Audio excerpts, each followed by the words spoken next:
Okay, I think we're live, ladies and gentlemen. Hi. It's a Tuesday. Happy Tuesday, everyone. Missed you guys Monday.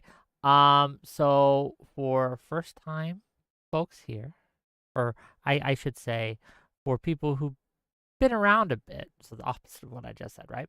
So my normal viewers might notice something a little different about my layout today. I made my face big. Okay, I made my face big. I'm trying different scenes. I'm trying different layouts and stuff for my show.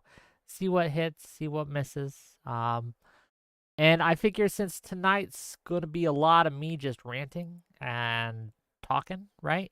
For those portions, you guys might want to see my pretty face. You might not. I don't know. But hello. Welcome to yet another episode of Wick TV, where we talk about issues both political and cultural, from the silly to the serious. And gang, we've got some stuff to talk about today, okay? A lot's gone on. A lot's happened. A new Trump indictment just dropped. Did you guys see that one? I haven't really dug into it, so I'm not going to talk too much on that today unless you guys have really strong opinions on it. Because again, I haven't had a chance to go through it. But I wanted to talk a little bit today. Poop? Why poop? Fargo Lefty, nice to see you. Welcome to the show. I don't know why you're saying poop, but fair enough. Maybe it is my face. Maybe you guys don't like my face. I'm not sure.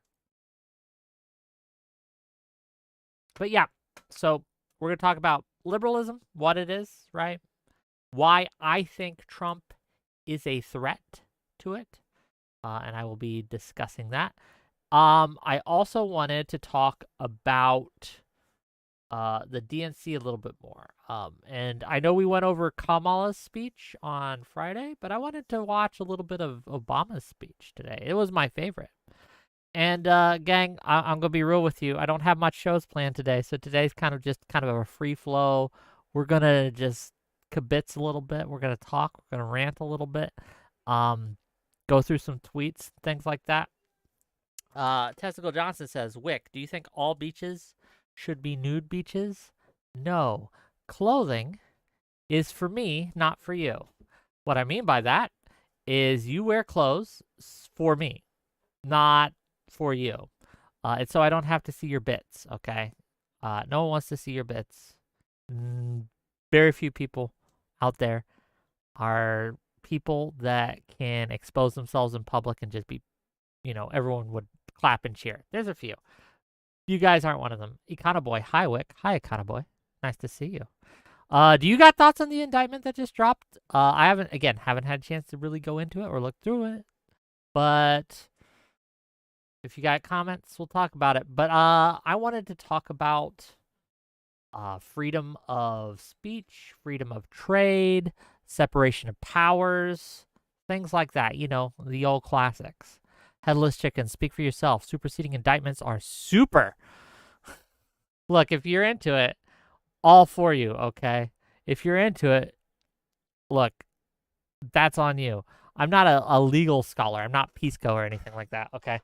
So I can read it from a layman's perspective, and I can kind of get the gist, but the technical details often escape me. So I leave that to the people who are trained in that. I leave that to the people who really enjoy that. Me, I like to talk about things that I can understand, that I do have a lot of vested interest in. Zero fucks, thank you for mentioning that, actually. The Zuckerberg memo is important. And I was considering whether or not to do that today or another day. But if you want me to read it out and talk to you about it, I think that it is something where we could talk about excesses on both sides, right? And that was an excess on the side of Biden and the left. And I think that it needs to be tamped out. There's a lot of that, and we'll go through it. Look, everyone's getting shots today, okay? Trump's getting shots.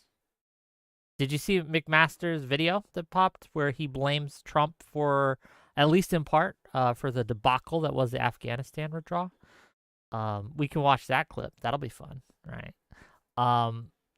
Again, we have the worst people in the world, identitarian politics, trying their level best to get me to hate them, okay? Yeah, the Zuckerberg letter to Congress, not a memo. No one likes a pedant. We know what he was referring to, okay? We know what he was referring to. We can get to it. If you got a link for me, I had to restart my Google because it froze on me, and so I lost some of my links, and that was one of the links I lost. I had them all prepped, I promise. But if you want to send that to my Discord or just DM me, that would be great. I'd really appreciate that. You like pedants sometimes? I don't. I'm not a pedant fan. Oh, in other news, while you guys all kind of like come on in here, and I see you, No Cal Mike, I see you, Conservative Liberalism, I see you, Quinn, I see you, Brew Crow, I see you, Testy Johnson, right? I see you, Zero Fucks, all that. While we're getting ready, let me give you some let me show you. I'm now, ladies and gentlemen, okay? Ladies and gentlemen, are you ready for a reveal here? Are you ready for a reveal? I am a member, okay, an official member of the 100K Club on Twitter, okay? I went viral a little bit on Twitter. Yay me. Fame and fortune is sure to come my way. 100,000 likes on this bad boy of a tweet, okay? It's the most I've ever done. I think that my previous best was about 13,000 or 15,000. But now this one took off. And you know why it took off? Because I called a woman a retard. High five, am I right, boys? Hell yeah, let's go. We did it. Everyone loves calling women retards. No, I just thought it was funny. Yeah, this person, I just tweeted this out because she was being a terrible person, and I don't like bullies, honestly. This is why I have a lot of problems with people on the left sometimes, is a lot of them are bullies. I don't like that. So anyway, 100,000 likes for this bad boy, okay? I'm now part of the 100,000 club. It's official, gang. It's official. We're here. We're ready to go. We're rocking it. We're doing it. It's all fun and games until we break 100K. And we did. We did. Okay. Woo. Thank you for the well wishes. I appreciate that. Do I get paid for this? No, I'm not a Twitter blue guy, right?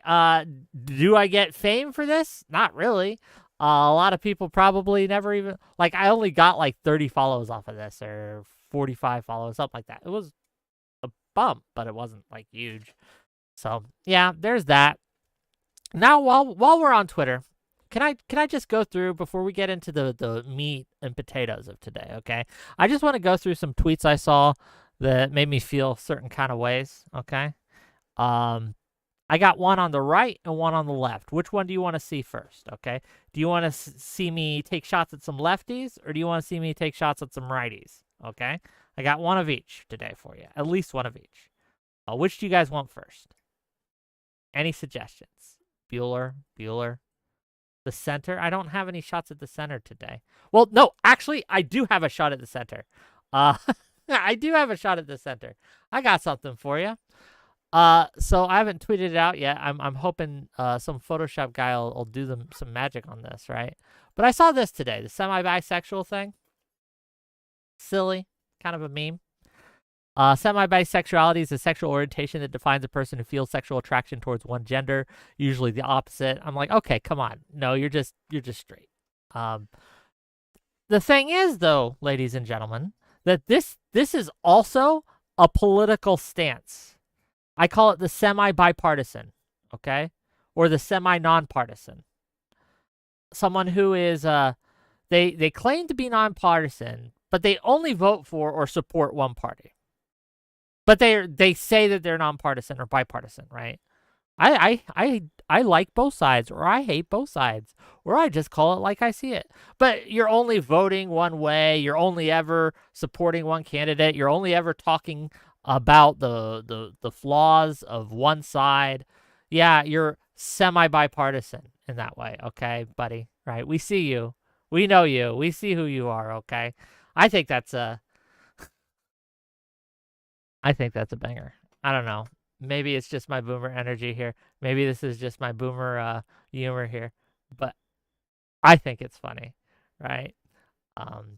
So yeah, there you go. You wanted a center shot. What's my shot at the center today? Okay. I'm a centrist, but I only happen to make fun of one side. Yeah. Okay. Cacophony says maybe the other side always goes against your biggest, most important issue. Then you, my friend, are a one-issue person. That is a different thing than being a centrist or bipartisan, right? If you have one single issue that overrides all other issues, that makes you a one-issue voter, which is a different thing. Me, I am not a one-issue voter.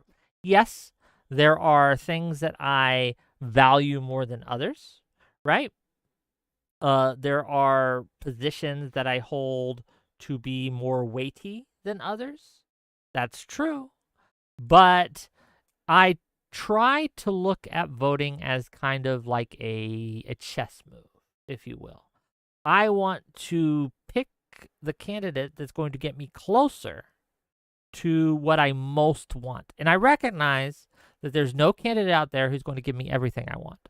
I'm not a purity person, okay? I despise purity people, to be honest with you. But I think that I'll give you an example.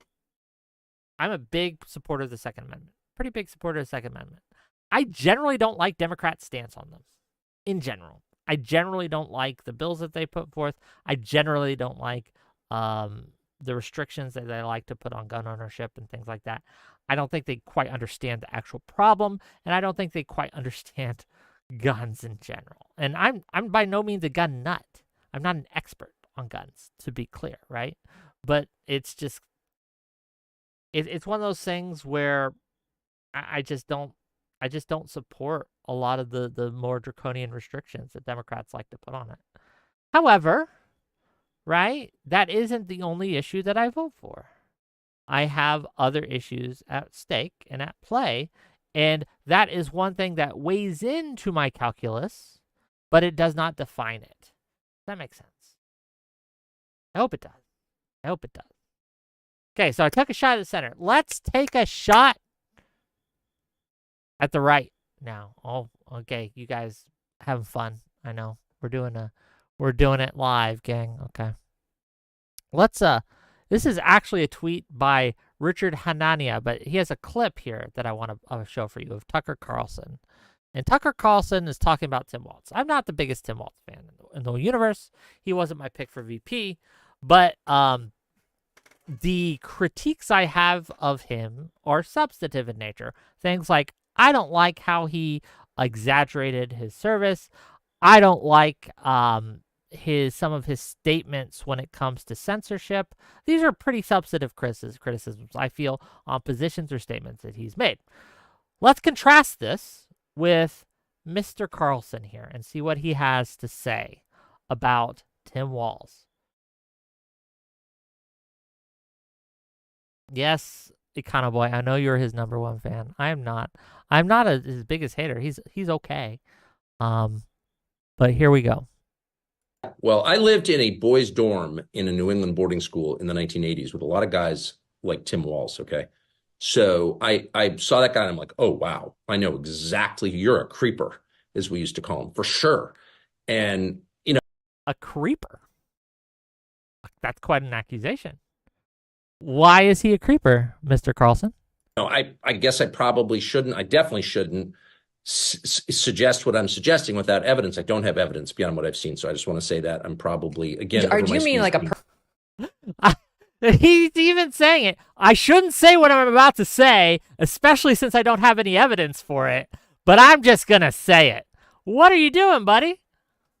Pervert? Like, I don't, when you say creepy, like, there's something wrong with that guy. He's a weirdo. And you can tell watching him. And I'm sorry, I've just lived long enough that I know that your gut level perceptions are rooted in truth. They're not always precisely true. I've gotten many things wrong. Like, the details are unknown to me, but I look at that guy and I'm like, you're a weirdo. Okay. Where to even start? Look, if you just want to meme on someone and call them weirdos, I'm all for it. okay? I think that's fine. It's not my cup of tea, but I get it, right? Some people like doing that. You can just say, I think you're weird, and then leave it at that. But this weird, here I am, like this odd justification, self-justification, this working backwards to explain yourself and be serious about it. I wonder, I fear actually, how many people actually go through the world like this, where they just trust their gut on everything and their initial impression is then justified by everything they see. They've already made the decision, and everything they see is shoehorned into justifying this position. And this isn't just a problem on the right. This is a problem on the left as well. And we're going to get to that. Again, I got shots at everyone today. But Tucker Carlson does this all the time. People like Tucker Carlson do this all the time. They see something and it causes them to feel something on an emotional level, right? On this kind of gut instinctual level. And then they will justify that. And again, he's going on this podcast. I don't even know what the fuck this podcast is. I don't know how big of a reach it is. But if Tucker Carlson's going on it, I think he's one of the biggest podcasters in America right now. So he's got a lot of influence. And he's going on to suggest, well, he's a creeper. I'm not going to really define what that means, and I'm not going to really give you evidence because I don't have any evidence, but I've seen it because I used to live with a lot of young men, okay? I used to live with a lot of young boys, and trust me, okay, I know what a creeper is, and I know what it looks like. No, I won't elaborate. No, I won't tell you why. No, I won't talk about anything like this. He just gives me the heebie-jeebies. He gives me the ick. This is ick discourse, gang. This is ick discourse. This is ick discourse. Y'all guys remember when we were making fun of women for the ick? This is it on a political level.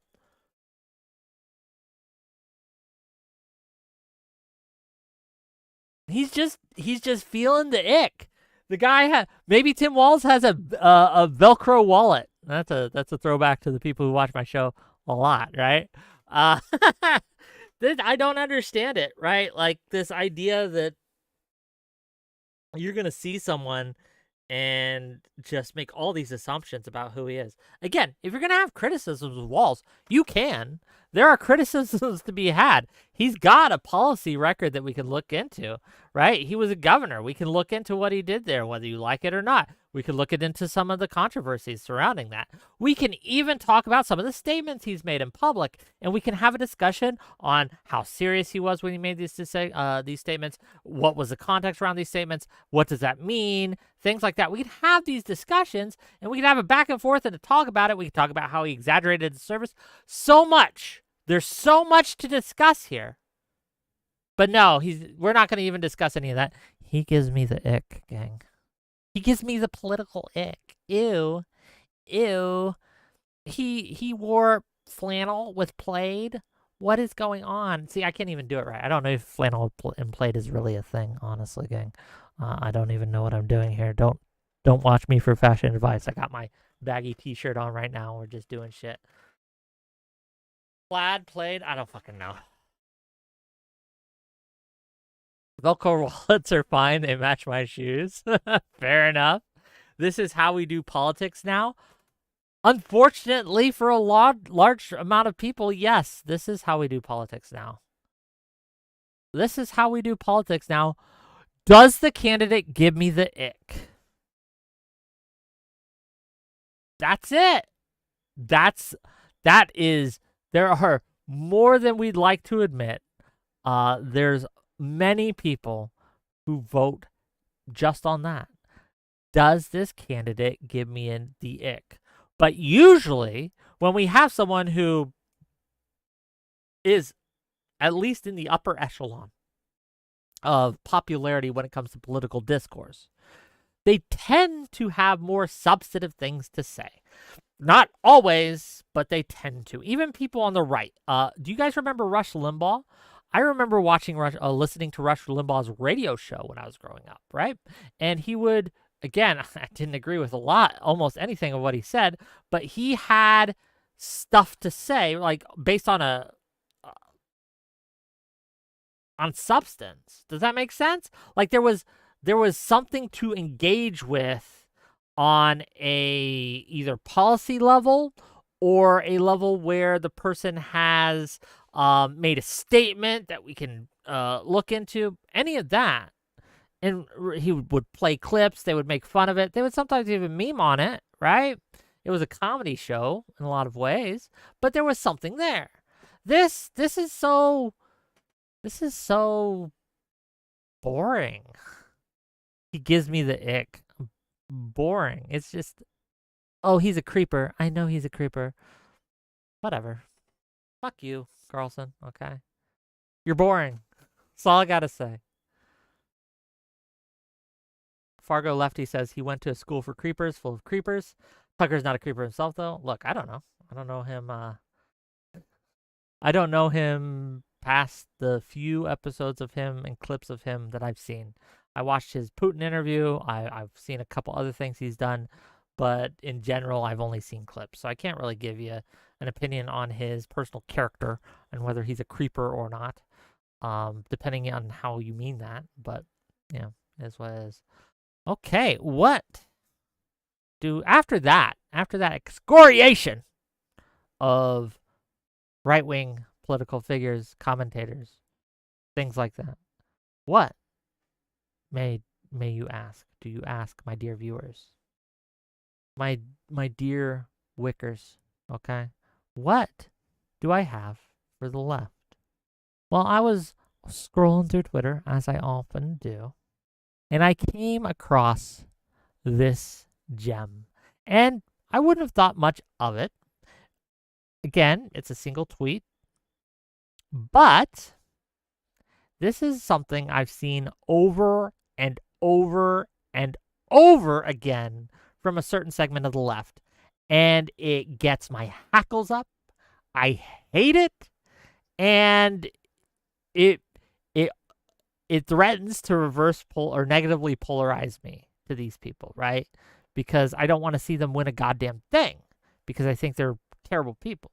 Let's get into it. Let's read the tweet. It's not long. Get it up. Click the button. From Zerlina Maxwell. Okay. And who's Zerlina Maxwell, you may ask? Well, I asked myself as well.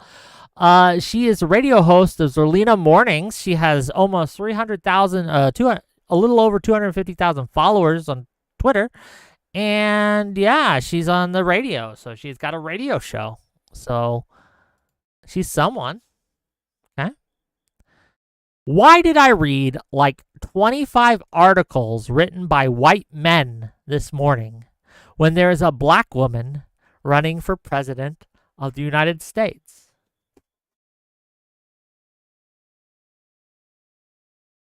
I even read one where they are doing analysis of how her identity is impacting the race.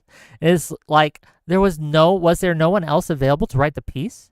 Diversity isn't just nice to have, it is a requirement for excellence.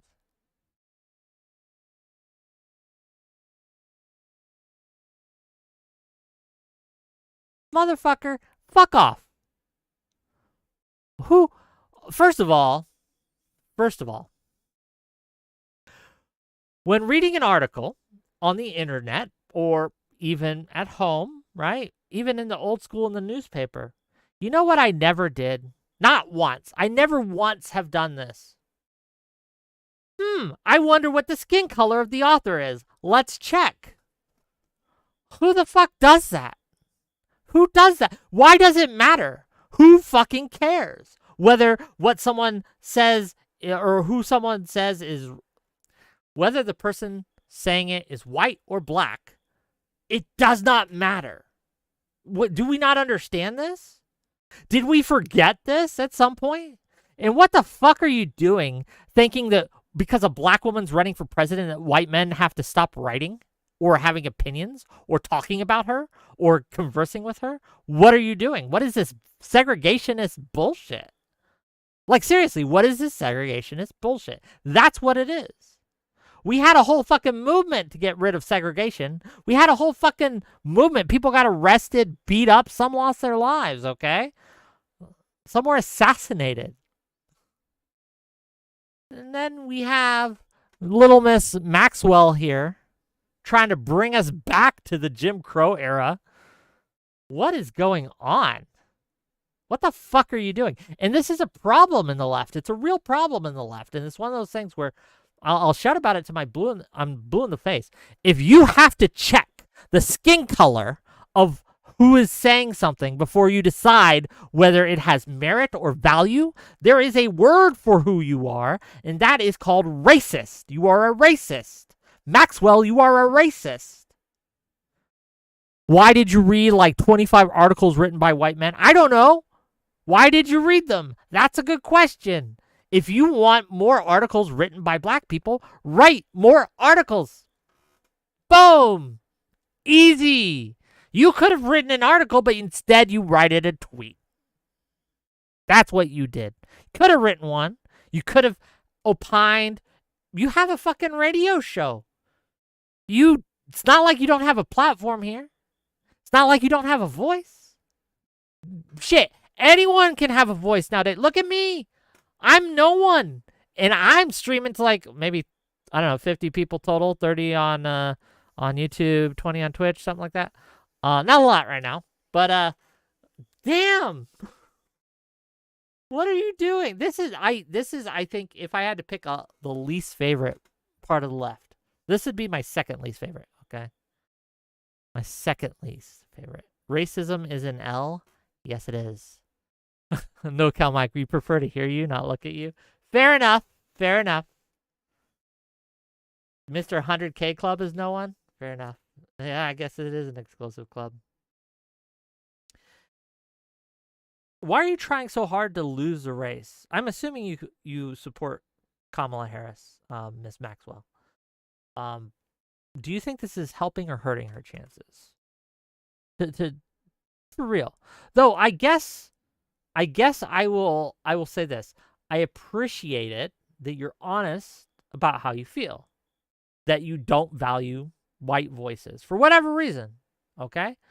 I don't know why, but you've decided that because of the skin color of the authors in question, that their work is less valuable. When we talk about diversity and it being a requirement for excellence, what we mean is diversity of thought and experience. And yes, if you do that, naturally, you will get a diverse range of backgrounds, ethnicities, sexualities, gender, etc. You will. It'll come. There'll be some outliers here and there, right? Maybe you'll have a little more trans people in some things, and maybe a little more black people in others, and a little more white people in others. It's just how culture works and how things will settle out. But again, if you want more articles written by non-whites, then write more articles. It's an easy solution. What we never do is we start calling out people for being the color of their skin, and only based on the color of their skin, not the content of their character, not the content of their message, start denigrating them like that. Fuck off. No, seriously, fuck off. We don't want you in our party anymore. We don't want you in our tent. We don't want racists on our team. We don't want anti-Semites on our team. Not that you're an anti-Semite. I have no idea. I haven't checked a lot of her tweets on Jews or anything like that, right? But I'm referring to other segments of the left that I don't like, okay? Look, this is a problem. If we want to be if we want to move forward, if we want progress in America, we got to get away from this skin color shit, okay? We got to get away from this. We got to get away from checking someone's skin color, the author of an article's skin color or gender or race or anything before we decide to take them seriously or not. It's kind of funny, actually, because there's been this pandemic of people who, because they think it will make them more authentic, because they think it will get them clout and it will gain them a better audience and they will get privilege from it, there are a lot of academics, authors, journalists, etc., who have faked their own race, like faked what race they are, in order to gain, in order to publish something or to be taken seriously as an academic and things like that. There have been countless numbers of people who have pretended, made up, lied about being indigenous. It's just some white people, okay? Just some white, usually women, for what that's worth, right? Pretending to be BIPOC, pretending to be indigenous, pretending to be black, and over and over and over again, inevitably, it finds out that no, they're just some white person who decided to be black in order to speak for black people. Because there is this idea, right, that if you are a certain skin color, you have more authenticity on certain subjects. So you will pretend to be certain subjects. Now, this isn't new. They used to do this back in the sci-fi days, okay? So back in the 60s, or not sci-fi days, with sci-fi, back in the 60s, in the 50s, in the 70s even, a lot of women authors were having real trouble breaking into the field. Sci-fi was seen as a man's thing, a man's world. So they would just publish pretending to be men. I find that more respectable than in the year of our Lord, 2024, pretending to be black in order to get published. Fuck off with that.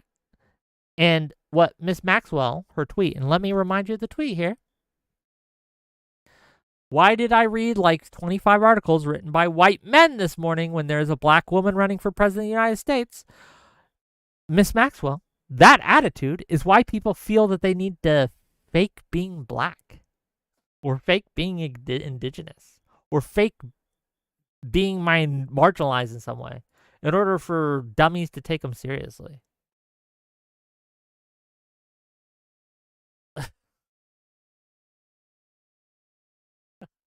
Rabid Wombat says, is she asking herself? She chose which articles to read.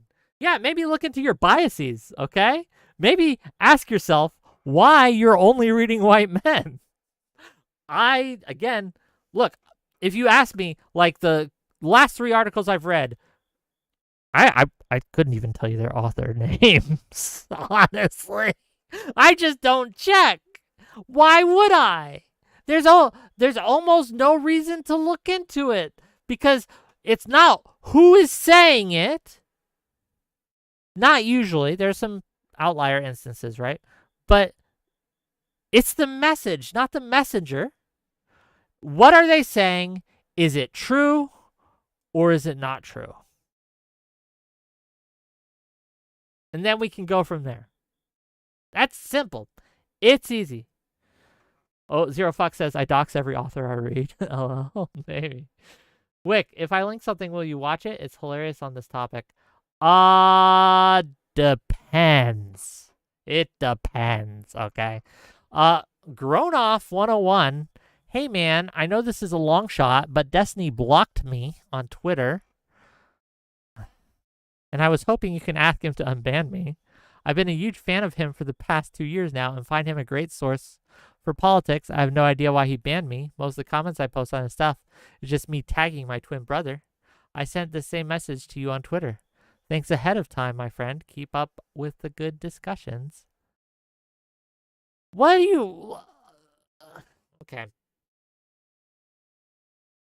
Why would Destiny listen to me on who to ban or unban? He sometimes answers my DMs about, hey, do you want to go on my show? We don't like hang out. We don't like shoot the shit. I don't understand. Like, what do you want? You want me to say? This is like the 3rd person this week who's asked me to have Destiny add them, get them in touch with Destiny, or unban them on Twitter. Now, I can understand wanting to network to try to get in touch with Destiny because you want to get on a show or something. I get it. That makes sense to me. And if I can help you out, sure, maybe. But yeah, if he blocked you, why would I don't know you. Yeah, it's okay. Grown off. Honestly, there is a person I think who deals with that kind of stuff. Icarus Bath on Twitter. I don't know his exact @ but I think it's that. I know he runs the Twitter DGD thing. You probably have better luck asking him. No, Cal Mike. I know this is a long shot, but Rob Nord blocked me from his Twitch chat. Could you maybe talk to him and make sure he keeps me banned? Okay. Zero Fuck says last time you reached out and he came on, you wrecked him. Oh man. I don't see it as wrecking. I just was. I still disagree with him on that whole saga. Brew Crow says Dusty has an email address that he answers pretty frequently, doesn't he? I've never emailed the man. The only thing I've ever done is DM him on Discord. I forget how we became friends. No, I remember. I was on a Prime Kai panel with him, and I don't know, I just added him as a friend on a whim, and he accepted it, and there we are. And then later on, when I started working with Not So Erudite, right, when we became friends, I was like, hey, I have a show idea, and Destiny would be great to get on, and Not So Erudite helped me get him on. And then I just started, every once in a while, having Destiny on. He seems to like my show sometimes. I'm not always exciting. I try to be, though. I try to be. Anyway, enough of that. Sorry, it distracted me. What else do we got to show you guys today? There's more, okay? We are not done with the content. Here's something that happened recently on CNN that I wanted to talk about. Econo Boy says, last time I debated Wick, I wrecked him. Easy W. Last time we debated, sir, was on the Supreme Court. And, well, you can rewrite history if you like, but I'm pretty sure me and Lactoid took the W. Now, fun fact, tomorrow, Lactoid and I will be squaring off, and maybe a couple other people, right, on his take that, what was it? That Democrats are a threat to democracy? I think I asked him if he was serious, because sometimes people do that. They'll just say shit, right, for attention. But no, he's serious. Econo Boy, Econo Boy. Okay. Once again, my argument was never that I don't like any reforms or no reform is okay. We should never reform the Supreme Court. That was never my argument. My argument, right, was about Alito's ability, or his wife's ability in this case, to fly a flag at his private residence, and whether or not that makes him corrupt and unable to rule in a nonpartisan manner. That was the argument we have. If your position was the Supreme Court needs reform, I don't necessarily disagree. Flags should be banned. Try it. Try ban this flag, commie. Okay? Come at me. Come at me. I'll fight you. Okay. 2024 Gay Odyssey says, Wick, it's because you're an all-American hero. Maybe. It's true. Maybe. We haven't even really got to what I want to discuss about today. This is just the prelim, gang. Man, I get distracted easily. Maybe I have ADHD. Maybe I'm marginalized too. Maybe I'll pretend to have ADHD or some neurodivergency in order to get clout and write articles. There was actually on that note, and I wish I had an article about this up. I've read a couple on it.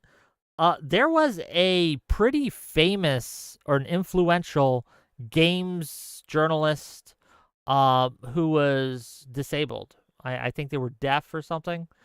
But it turns out this person doesn't actually exist. They never existed. They were made up. created out of whole cloth, never existed, and had a huge impact in games journalism and in that world. Crazy. Crazy. Schwango says, I would never recommend a bad link to you, Wick. No, it's not their disability was not existing. Their disability was not existing. I got what you're saying. Yes, got you. Yeah, they were a fake person. I'm sure someone ran that account, but I don't know who it was. And no one does. But they sure as hell weren't disabled, and they sure as hell weren't who they said they were. That's all I got to say. Non-binary. Come on, 2024. We're bonding over crazies, and here you go in my chat making comments. Okay. Only Mr. Bill says if he is against flag behavior, he should like Trump wanting to jail people for burning it. Testy Johnson says, I think being naked on the beach is true freedom. Look, on your beach, you can be naked all you want, but on public beaches, you can't. That's what liberalism is, gang. Your freedom ends where it impacts others. But liberalism is for individual freedom. It is for things like free trade, free speech, freedom of association, separation of powers. It's fun. Trump is against those things, by the way, but we'll get into that later. I wanted to do one more thing before we get into that. And this is something that, so General H.R. McMaster, okay, he recently appeared on CNN, and he had something to say. So let's watch what he has to say, and then we'll talk about it a little bit, okay? Cool. Okay, cool. I did it right. I'm proud of myself.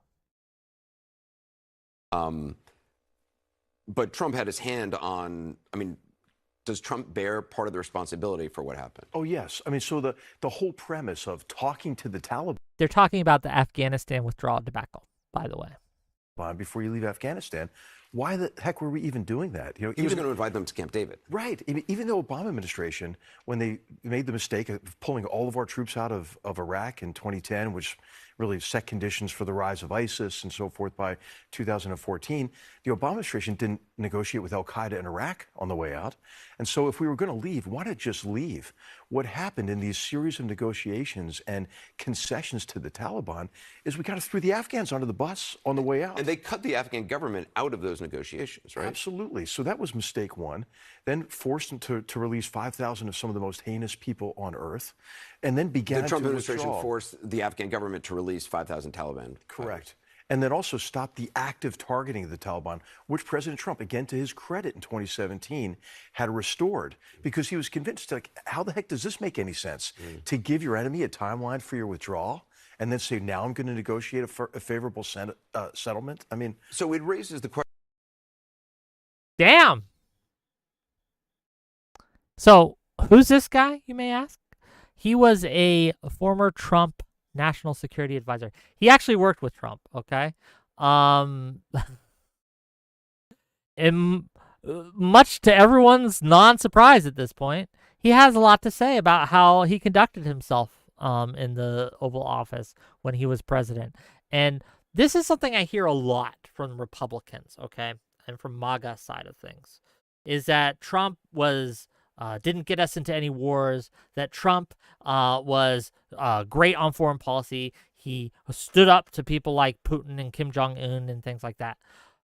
But everyone around Trump, his security advisors, his cabinet, the people who worked with him, who were actually in the room when these things were being decided, when these things were being talked about, who actually interacted with his staff and were part of his staff, tell a different story.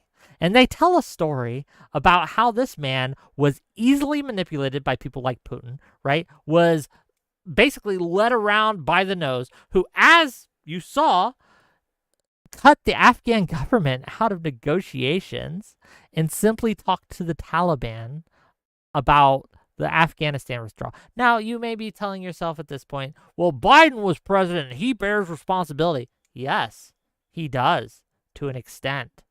But let's not. No, Trump's hands are not clean in this. And again, much different than what someone who wasn't in the room, who has a stream might tell you, the person who was in the room, who was talking to these people, who was privy and part of advising Trump directly on what these decisions should and should not be. Again, this guy is saying one thing, and you'll have the political streamers on the right, the MAGA stuff, they'll say another. And I want you to weigh the weight of the evidence here. Who you gonna believe? Some random streamer who wasn't in the room? Some random streamer who had no part in the decision-making process, who's using a post hoc justification, right? Who's, again, the only policy is the other guys give me the ick.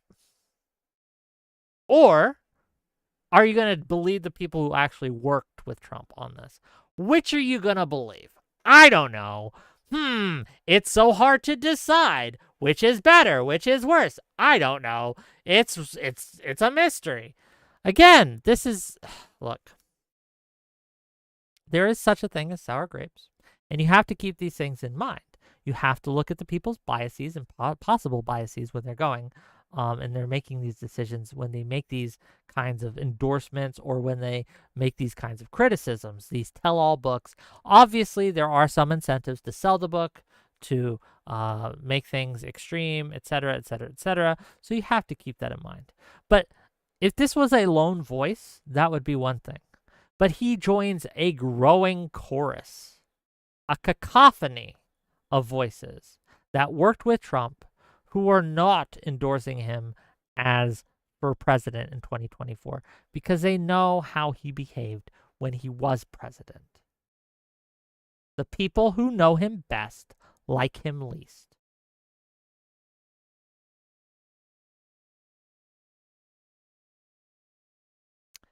Manny to the max. Okay, where are the strippers for $2? Well, give me enough money and we'll make our own strippers, baby. A Gay Odyssey says Wick is the stripper. Free Jane's during Sixers. Again, with enough money, anything is possible, boys. Anything is possible. So again, there's an article you can read. I think it's linked in my Discord. It's from the New Republic, and it covers this. The guy, McMaster, is writing a book. I haven't read it. I don't know. I've only seen clips of him talking about it.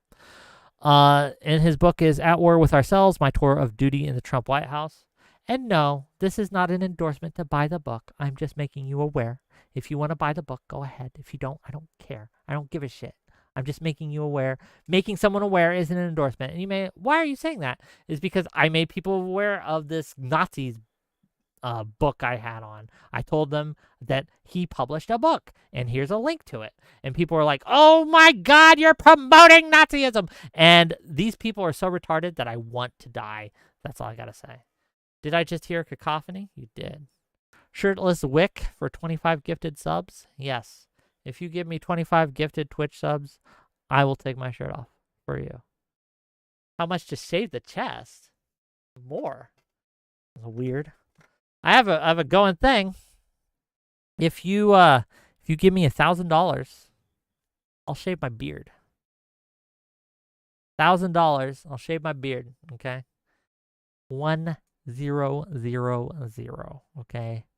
That's how much it requires. Oh, was it President Sunday? Isn't he banned or something? I don't know. Didn't he like I thought he was like banned for supporting Hamas or something. I don't know. I don't know. I didn't see it, but I just heard he was banned. To be clear, he shouldn't be banned. No one should be banned, even if they have shitty opinions. Okay, but I'm not gonna cry for him because he's a piece of shit. Fair enough. That means that's mean though. The beard makes you, but for $1,000, that makes me, baby. Okay, for $1,000, I'll shave that bad boy off. Okay, shave it off. Okay, we've gone through all of that. I want to talk about Obama and the DNC. Did you guys watch his speech? Did you watch the DNC speech by former President Obama? His speech was the best of the keynote addresses. I didn't watch all the DNC. Again, it was mostly an advertisement. I'm not a big fan of advertisements, but I did watch the keynote addresses because I did want to hear what they had to say. We reviewed Kamala's on Friday. I thought that went well. And I thought, you know what? I want to review Obama's as well because his was my favorite personally. Now, there was a clip in the New York Times about one of the parts of his speech. We're going to watch it real quick, and then we're going to go through the speech itself. I'm only showing you this clip because I think it's the part of the speech that got the most attention, but it was probably the worst part of the speech to me. I didn't like it as much. It did you'll see. But he gave such a better argument than this was. And it's sad to me that this is the moment that went viral from it. I understand why it did, but yeah, let's watch it and let's see what they have to say. Boom, boom, boom. Here's a 78-year-old billionaire who has not stopped whining about his problems since he rode down his golden escalator 9 years ago. It has been a constant stream of gripes and grievances that's actually been getting worse now that he's afraid of losing to Kamala. There's the childish nicknames, the crazy conspiracy theories, this weird obsession with crowd sizes.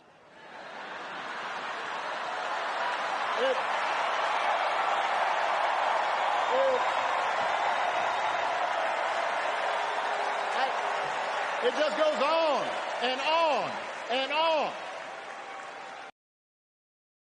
You know what else goes on and on, ladies? Yeah? No, if we're making dick jokes, we're going to make dick jokes, okay? It's fun. We'll get through it. We'll do it. I don't know. Trump was very upset about this. Honestly, I think it's a nothing burger. But he was like, he made a little clip on it. Let's see if I have it. Oh, look, when Google went down, I lost the clip. Wonderful. Now Cal Mike says, Trump was upset about it? No way, you're kidding me. I know, crazy, huh? You know what? I can't find the clip, so we're going to skip that part, but that's okay. But yeah, Trump was like, oh, how dare he make fun of me? Like, really, Trump? Really? You're gonna be mad about someone taking a personal shot at someone else? Is this the hill you're gonna die on? And I think that this is actually, funnily enough, indicative of why Trump is a threat. Now, when I say this, I want to be very clear. Do I think if Trump is elected, he's going to end democracy as we know it? No, I don't think that. Do I think that if Trump is elected, it's the last free and fair election we'll ever have? No, I don't think that. So when I say Trump is a threat, what do I mean? Let's talk a little bit about liberalism, okay, boys and girls? What it is, how it manifests in the modern day, and why I think that Trump is an enemy to the American liberal order. Now, for some people, that's a good thing. They think that the American liberal order is a problem, that it has failed them, and they want to see it torn down and torched. I am not amongst those people. I think American liberalism is a force for good in the world. I think American liberalism has been a force for good for years. I think that the world is a better place because of liberalism and because of America. What do I mean when I say American liberalism? I'm talking about three main things. And again, you can come at me for, oh, this isn't the technical definition. Shut up, pedant. Shut up. We're talking about what I feel is American liberalism, what people understand as American liberalism. $5 from Pondering Politics has sent you a clip of another Trump national security advisor talking about Afghanistan. Check Discord DMs. Okay. We got a good clip here. Republicans against Trump. Okay. You know what? You paid me a little money. I'll watch this clip for you. Okay, how's that? This will be a live watch, not pre-watched, ladies and gentlemen. Not pre-watched, okay? So give me a second. Let me get my screen on again. And this is John Bolton. I know who John Bolton is. Let's hear what John Bolton has to say about former President Trump. Okay, ladies and gentlemen. Make us safer, right. You know what made us less safe is when Biden pulled us out of Afghanistan, 13 Americans died, and now that was Trump's deal. And now the Taliban tells us, back off, don't kill Al-Qaeda. That's right.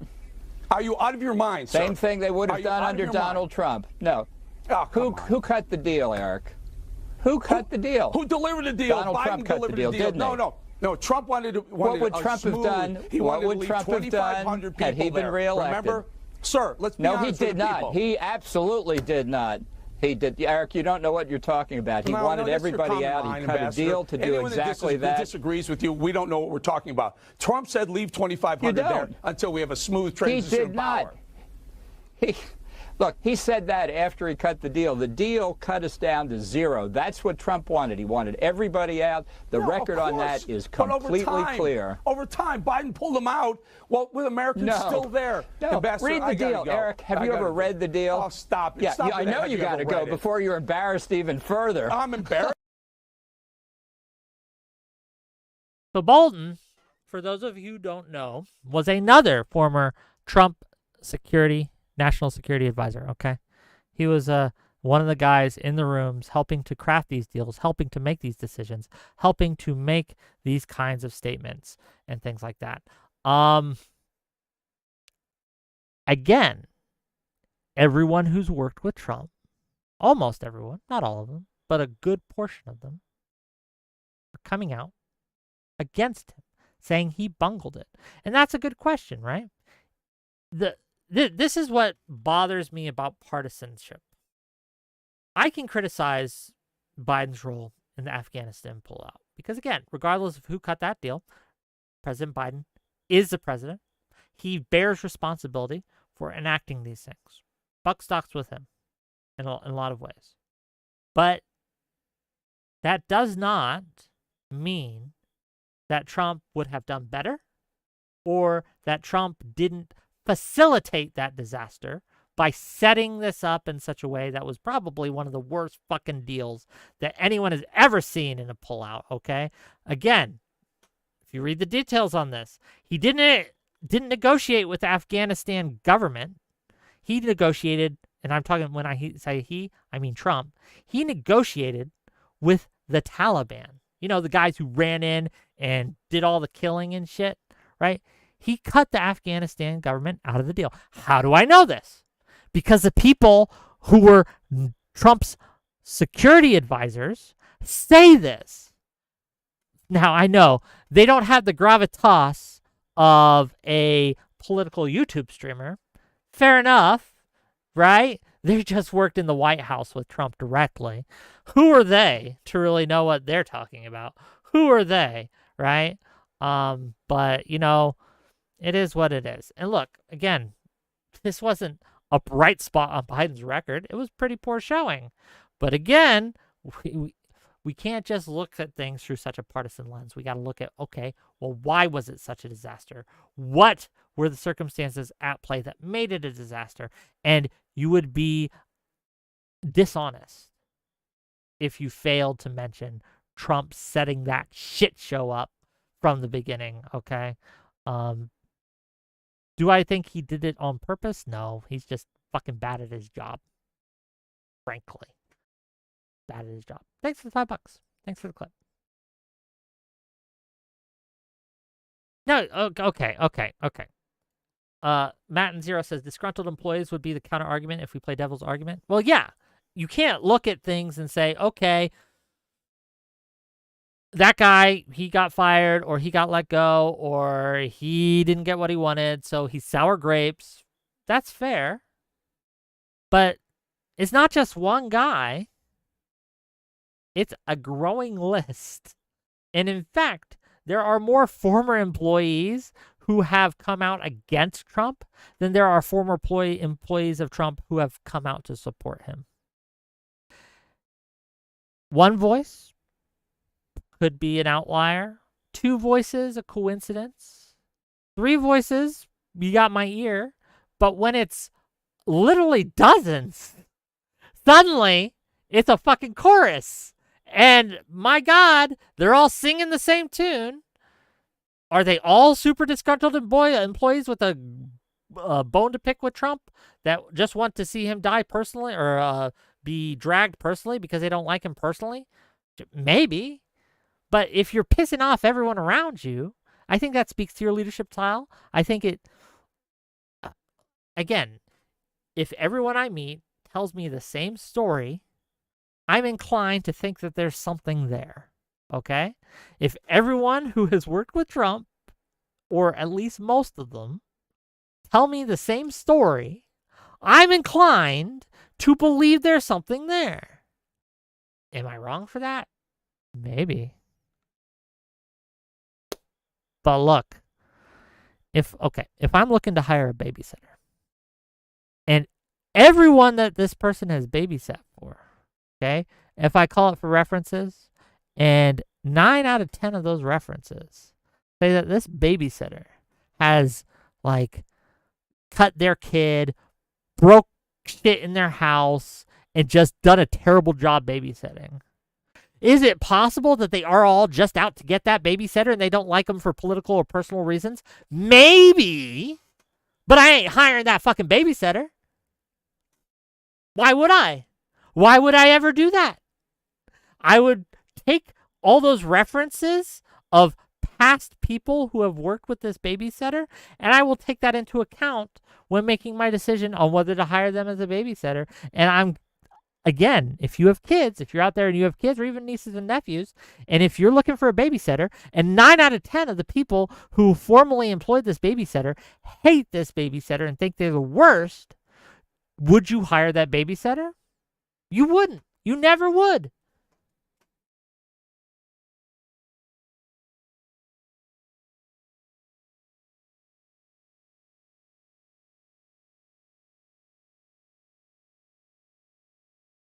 I just don't get it.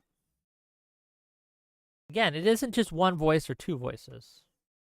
Matt and Zero says Kamala had a lot of turnover in her staff. Yeah.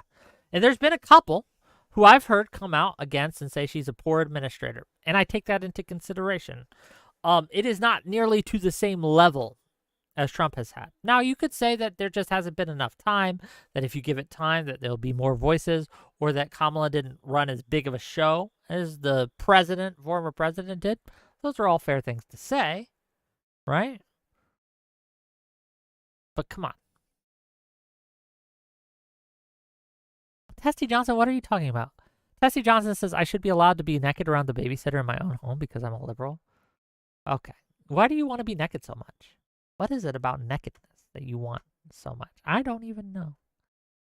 Deep state, more like deep slate of fake electors. Am I right, Wick TV? I mean, we can talk about that, but we've talked about that to death. Okay, I'm getting distracted again. Let's watch the goddamn speech. Let's see what Obama has to say in his speech. It was a great speech. Let me try to get past the intros here for you guys. I'll put it on a little playback speed. We're gonna go to 1.5 times start. We'll go up if we need. Okay, we'll go up if we need. It's not a long speech. It's a little 30 minutes, but we'll get through it. Okay, let's get to where he is. I think this is the spot that it actually starts, but we'll see. Boom, boom, boom. There he is, babies. It is Obama. Again, my favorite speech at the DNC. But let's see what he has to say. Okay, enough of me going off. Thank you. No, that's enough. Thank you. Chicago, it's good to be home. It is good to be home, and I don't know about you, but I'm feeling fired up. Okay, this is just like general rah-rah shit. Gotcha. I am feeling ready to go. Even if I am the only person stupid enough to speak after Michelle Obama. I am feeling hopeful because this convention has always been pretty good to kids with funny names who believe in a country where anything is possible. Because we have a chance to elect someone who has spent her entire life trying to give people the same chances America gave her. Someone who sees you and hears you and will get up every single day and fight for you. The next president of the United States of America, Kamala Harris. Standard boilerplate stuff so far. I get it. He's fired up. We're all raring to go. Rah, rah, rah. This is rah, rah bullshit. Got you. We can just safely ignore all this. That's something everyone would say. It's the DNC National Convention. I want to get to the meat of the thing. Obviously, I got my timestamp wrong. Again, I'm going to blame Google for me having to shut it down. I had this all lined up perfectly. Let's get through it, gang. We can do it together. It's been 16 years since I had the honor of accepting this party's nomination for president. And I know that's hard to believe because I have not aged a bit. But it's true. And looking back, I can say without question that my first big decision as your nominee turned out to be one of my best. And that was asking Joe Biden to serve by my side as vice president. More rah-rah. But yes, Biden was a great pick. I agree.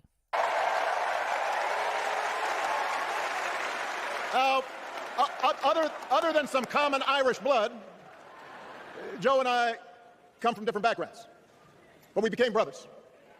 And as we worked together for 8, sometimes pretty tough years, what I came to admire most about Joe wasn't just his smarts, his experience. It was his empathy and his decency and his hard-earned resilience, his unshakable belief that everyone in this country deserves a fair shot. And over the last 4 years, those are the values America has needed most.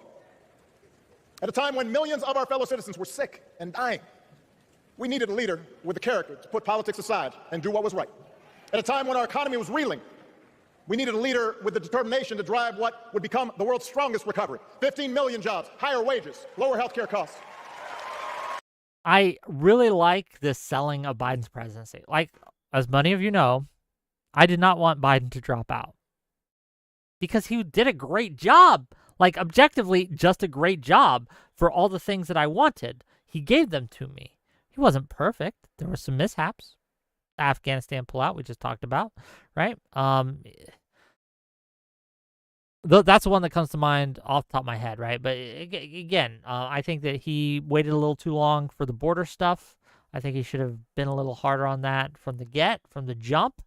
But no one's perfect, okay? For the most part, I think that he was able to navigate the COVID recovery very well. I think that when it comes to the economic recovery after COVID, I think we did better than any other country, I believe. We navigated it as best as possible. Yeah, I like the defending of Biden's record here. Okay, I do, on a personal level. Let's see how this how does this play into your larger message, Mr. Brock? At a time when the other party had turned into a cult of personality, we needed a leader who was steady and brought people together and was selfless enough to do the rarest thing there is in politics, putting his own ambition aside for the sake of the country. History will remember Joe Biden as an outstanding president who defended democracy at a moment of great danger.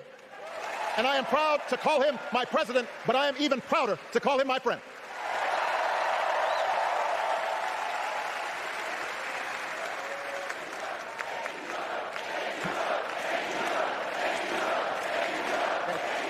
Now, A lot of you are saying he was a cult of personality.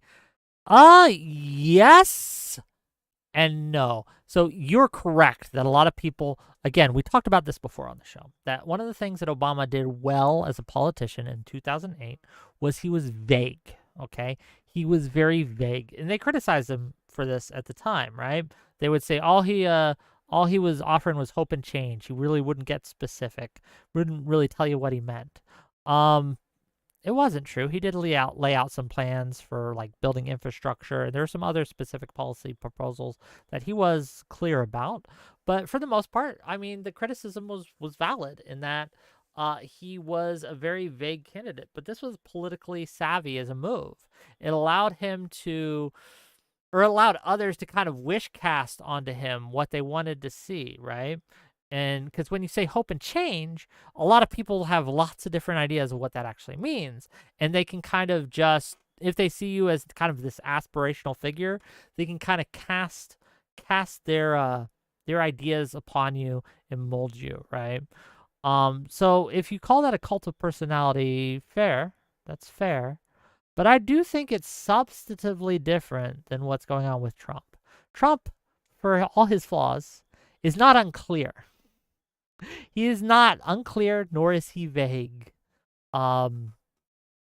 He is very much, if you support me, then I'm behind you 100%.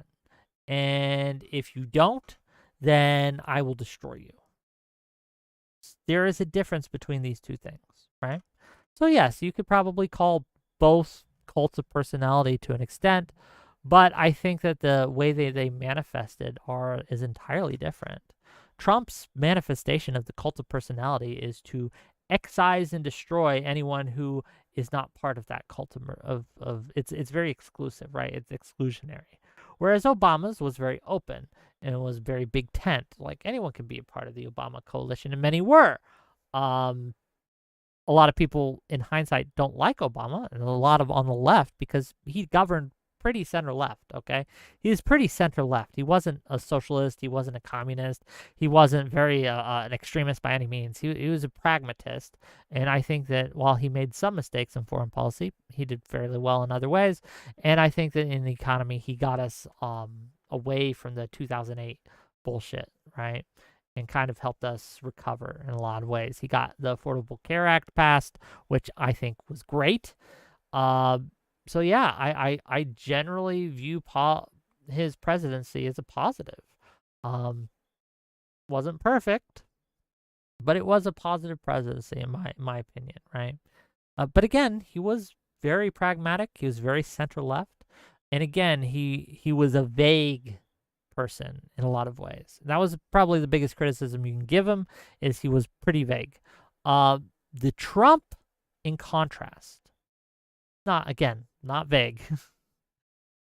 So does that make sense? Do you guys understand what I'm saying here at least? Corey Patterson says Trump is basically a mob boss. I think that's a bit reductive, but fair. Doralicious says the identity politics of MAGA are pretty significant and a bit cultish if you get into how they talk about him, etc. The identity, it depends what you mean by the identity politics of MAGA. So here's the thing with MAGA. Like, a lot of people say they're racist and things like that. Not necessarily. I think there are some racists who are part of MAGA. That's definitely true. But as we saw, there's some racists on the left. I think that the issue with MAGA is that if you are not MAGA, you are the enemy. If you are MAGA, you are a brother or a sister. It's that simple, pretty much. Look at the saga of David French. Do you guys know who David French was? Or is, I guess. He's still alive. He's still doing things. David French is a prominent conservative leader, thought leader. Wrote some articles, was on the editorial board of several pretty conservative magazines and opinion pieces. He didn't like Trump, though. He wasn't a MAGA guy, and he criticized Trump while he was president. So you know what they did? They made memes of Trump putting his African daughter in a gas chamber and pulling the lever, okay? So when we talk cult of personality, that's what I'm saying. Had David French praised Trump, he would be their best friend. He would be the greatest in the world. He would be the best, greatest, courageous, American, true patriot. But if you go against Trump, you are worse than nothing. We are free to do every single bad thing that we want to you because you are our enemy, you are a threat, and we will destroy you. That is how Trump thinks. That is how Trump operates. And that is why he is a threat to liberalism. But we'll get into it. Let's keep watching. The torch has been passed. Now it is up to all of us to fight for the America we believe in. And make no mistake, it will be a fight. For all the incredible energy we've been able to generate over the last few weeks, for all the rallies. A fight. He's calling for violence, gang. He's calling for violence. Okay, well, enough of that. We can meme. Okay, let's go on. And the memes. This will still be a tight race in a closely divided country. A country where too many Americans are still struggling. Where a lot of Americans don't believe government can help. And as we gather here tonight, the people who will decide this election are asking a very simple question. Who will fight for me? Who's True. Reagan's line was, ask yourself a simple question. Are you better off today than you were 4 years ago? Powerful question. It worked for him at the time. I think the question that Obama is posing now is also valid and also powerful, right? Who is going to fight for me? Who's going to fight for my values, my beliefs, my way of life? Who's going to fight for me? Who's going to stick up for me? I'm the little guy, okay? And I'm a very little guy, okay? Not in spirit, but like, what? I got maybe 100 viewers now. 40 on Twitch, 60 on YouTube, something like that. I want someone who is going to, if not push forward my agenda and what I want done, at least not get in my way. Okay? That's what I'm wanting from a leader, is someone who, if they're not going to go along with what I like, and I'd prefer that they do, but if they're not going to do that, just don't get in my way. Don't bother me, okay? Leave me alone, basically. And I think that's pretty sums up my view of liberalism, okay? Diversity of thought, if you will.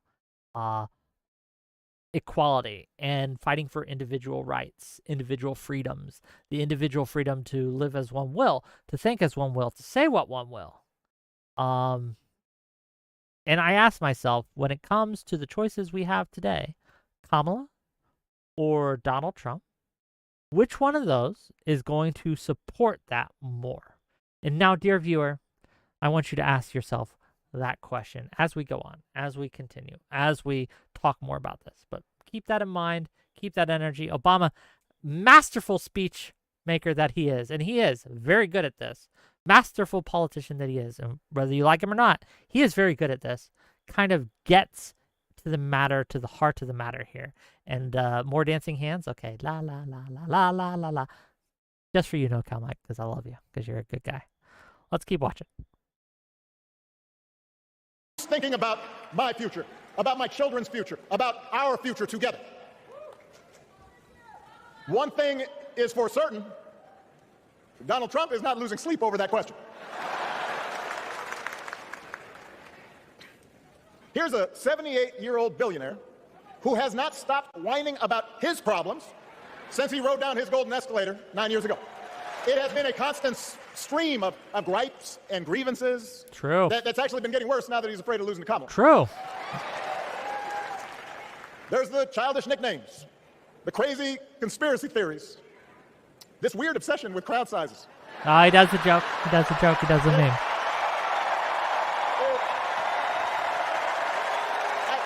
It just goes on and on and on. Okay. This is important. When the Democrats and Kamala talks about the problems facing America, they talk about the problems facing America. When Trump talks, he talks about the problems facing him. It's me, me, me. It always has been, and it always will be. When he decided to run for president, it was because he was attacked in a White House press conference dinner.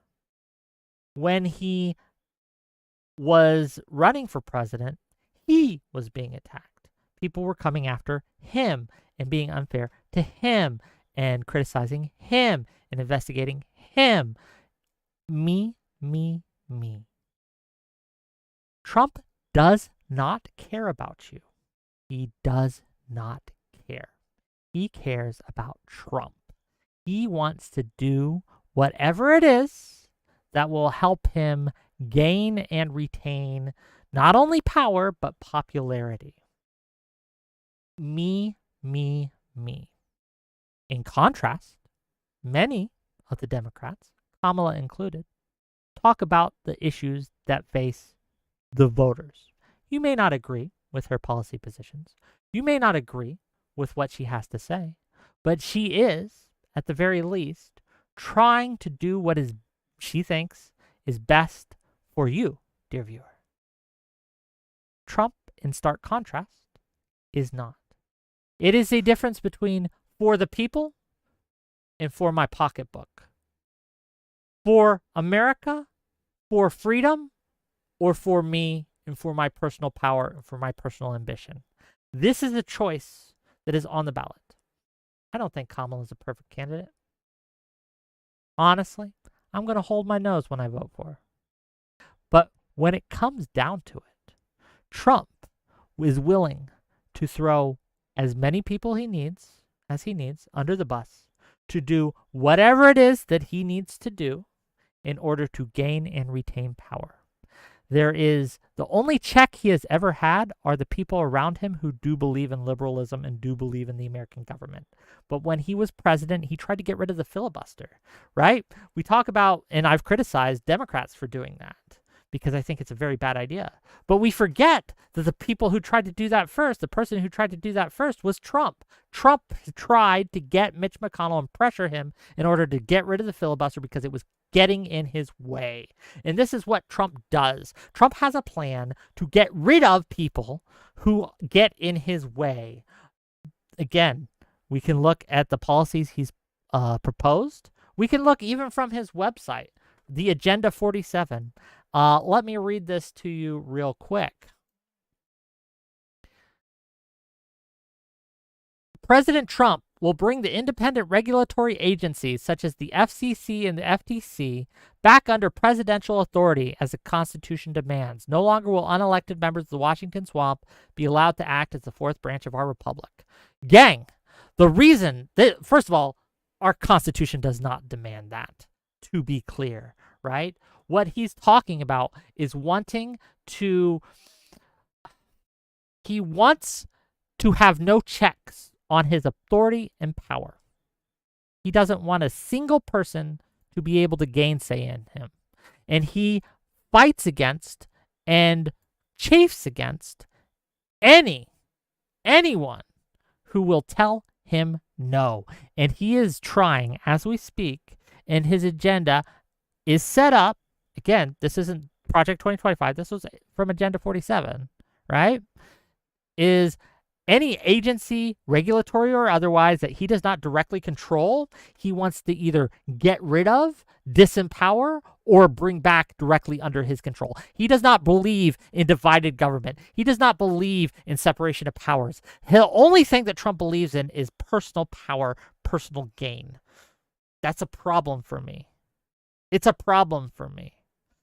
I think that the people who run the government should be able to tell the president no and not worry about getting fired and not worried about getting thrown in jail and not worried about getting investigated. One of the problems we have, and this isn't unique to Trump, this has been the expansion of presidential power has been going on for a while now. Longer than Trump's been here in politics. Okay. It's a problem. Trump is turning that problem up to 11, though. It's one of the many reasons I just cannot support that man. I cannot support him, and neither should you, my dear viewer. My dear viewer. But let's keep going. Enough of me yakking. The other day I heard someone compare Trump to the neighbor who keeps running his leaf blower outside your window every minute of every day. Now, from a neighbor, that's exhausting. From a president, it's just dangerous. The truth is, Donald Trump sees power as nothing more than it means to his ends. He wants the middle class to pay the price for another huge tax cut that would mostly help him and his rich friends. He killed a bipartisan immigration deal written in part by one of the most conservative Republicans in Congress that would have helped secure our southern border because he thought trying to actually solve the problem would hurt his campaign. Once again, evidence after evidence after evidence of the way Trump has behaved in office shows this to be true. Trump wants what's best for Trump, not for America. The immigration bill would have helped. Is it a perfect bill? Absolutely not. But it was better than nothing, and Trump instructed his people to kill this bill because they wanted to keep it an electoral issue. Look, again, look into my eyes, gang. Trump does not care about the border. He only cares in so much as it can help him get elected. And for him, the border being a problem helps him get elected. And so he will advocate and work for and make plays for to keep it as big a problem as possible so he can get elected. That's all he cares about. He doesn't. Do not boo. Vote.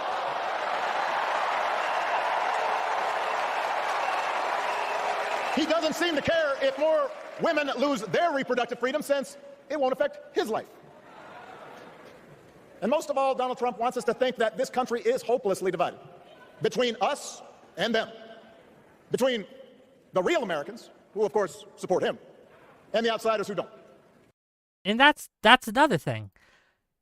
I have never been called so many names in my life, right, than when I have said, hey, I don't like President Trump. When I was in the military, especially, right? Well, no, that's not true. I've been called worse when you turn a girl down for a date. So just keep that in mind, okay? Right? So the first worst is when you tell a girl no. Second worst is when you tell a MAGA person no, okay? Right? Those are the two things that are going to get you crazy shit thrown at you. Third worst, okay? Third worst is pointing out when the left does something wrong, okay? So this is the order of operations here. So women, maggots, and lefties, okay? Those are the big three, the trinity of evil, okay? It's a joke. Laugh at my joke, okay? Okay. And we need a laugh track for this stream. We need a laugh track, okay? And he wants you to think that you'll be richer and safer if you will just give him the power to put those other people back in their place. It is one of the oldest tricks in politics. From a guy whose act has, let's face it, gotten pretty stale. We do not need 4 more years of bluster and bumbling and chaos. We have seen that movie before, and we all know that the sequel is usually worse. America's ready for a new chapter. America's ready for a better... Counterpoint, Empire Strikes Back. Okay. Okay, enough. Story. We are ready for a President Kamala Harris.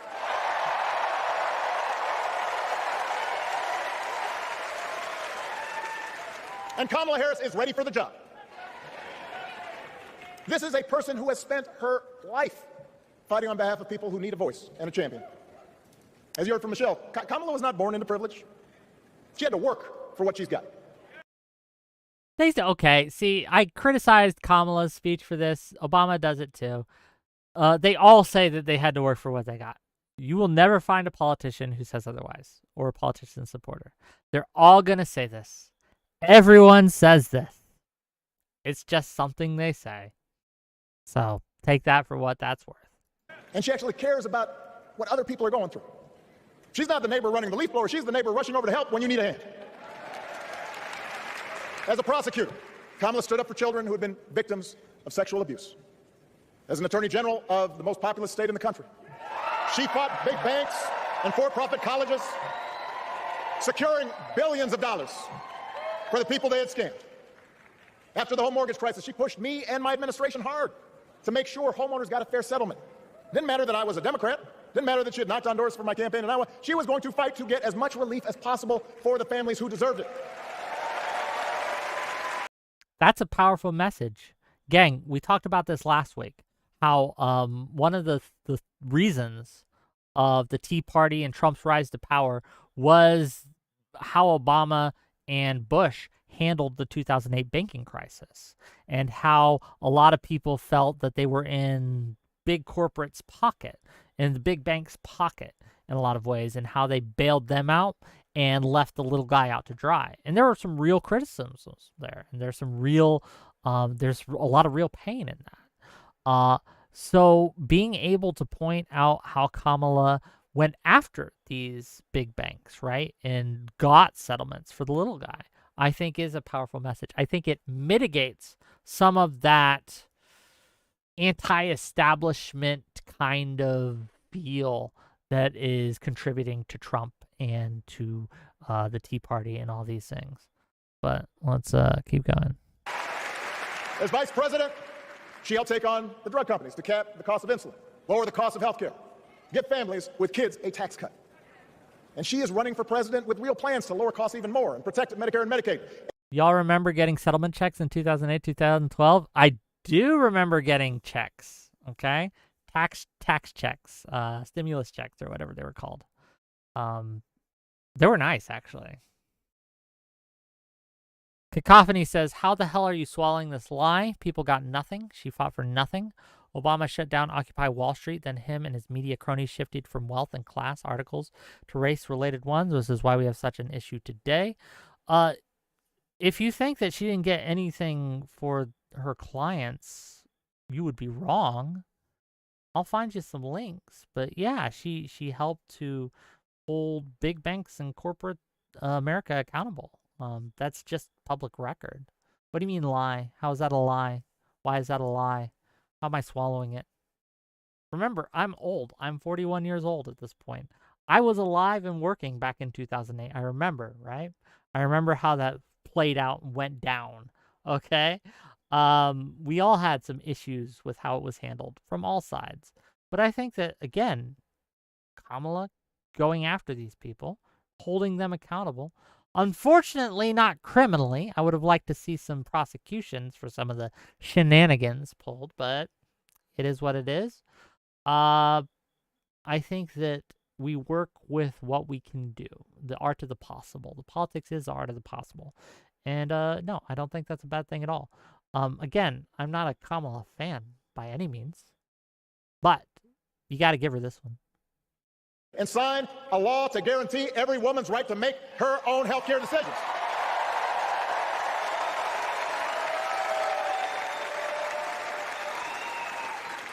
In other words, Kamala Harris won't be focused on her problems.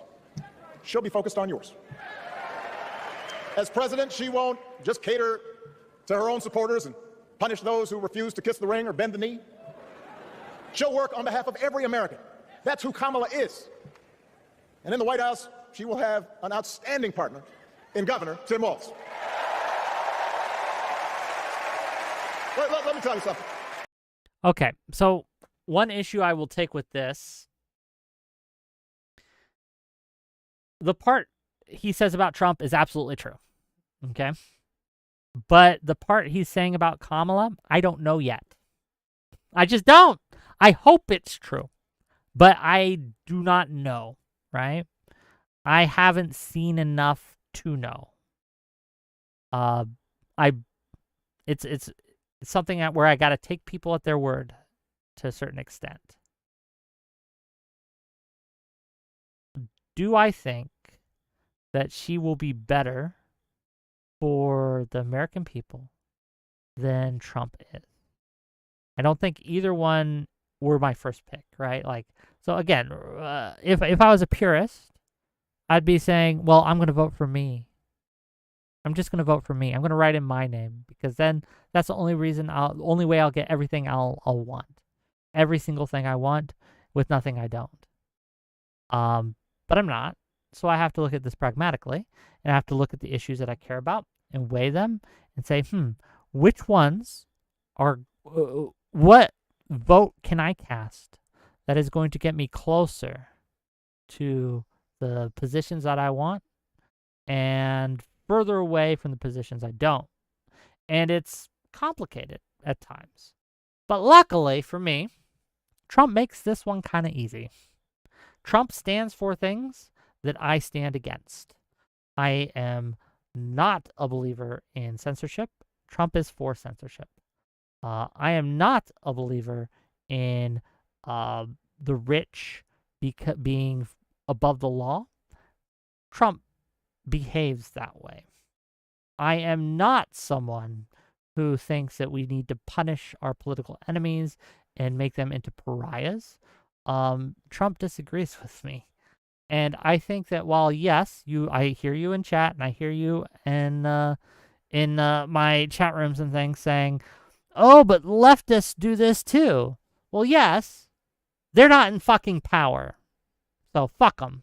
I'm not a leftist either. I'm a Democrat, ladies and gentlemen. And they're not perfect at this. But they're a damn sight better. Let me tell you something. What do you mean? Hold on.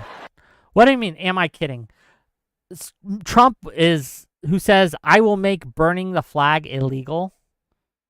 Trump, of the party of DeSantis being the biggest threat to free speech that we have ever seen in America, or at least recently, right? In the modern decades. This is an issue for me. Trump, even before he was president, Trump was trying to silence anyone who spoke against him or spoke out against him. Remember him suing Bill Maher for the orangutan joke he made about him? Trump is someone who, if you speak out against him, he will do whatever is in his power to silence you and to shut you up to a degree that goes above and beyond those of even normal politicians. Well, let's not pretend otherwise. This is just true. He's engaged in more lawsuits to shut people up, to keep people quiet, to make sure that they can't ever speak out against him than anyone I fucking know. Again, Democrats aren't perfect on this, and they woefully have failed me a few times. But I gotta look at which one is better on the issues. And it ain't Trump. Who has Kamala sued? Who has Kamala sued to shut them up? Can you give me a name? Ace?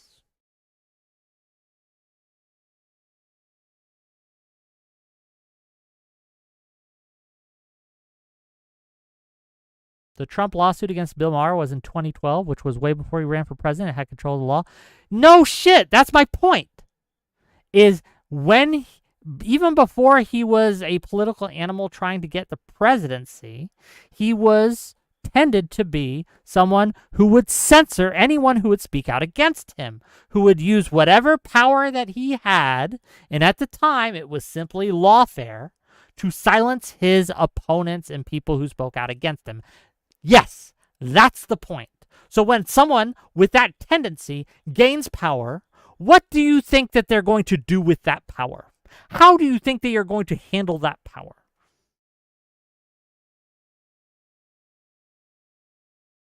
Is it going to be pro-free speech or anti-free speech?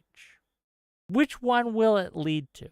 If all his behavior before he got power was one way, why do we think it's going to magically change when he gets into power? And we can look at his presidency and the attempts he made to shut down things like the Black Lives Matter protests, to surveil his enemies and things like that. And again, Democrats aren't free from blame here. The Democrats did a lot of the same shit, and I criticize them for it too, right? But Trump is not a friend of free speech. He never has been. Trump is a friend for his own speech. That's it. He doesn't give a shit about yours. Let's keep watching. Tim is the kind of person who should be in politics. Born in a small town, served his country, taught kids, coached football, took care of his neighbors. He knows who he is, and he knows what's important.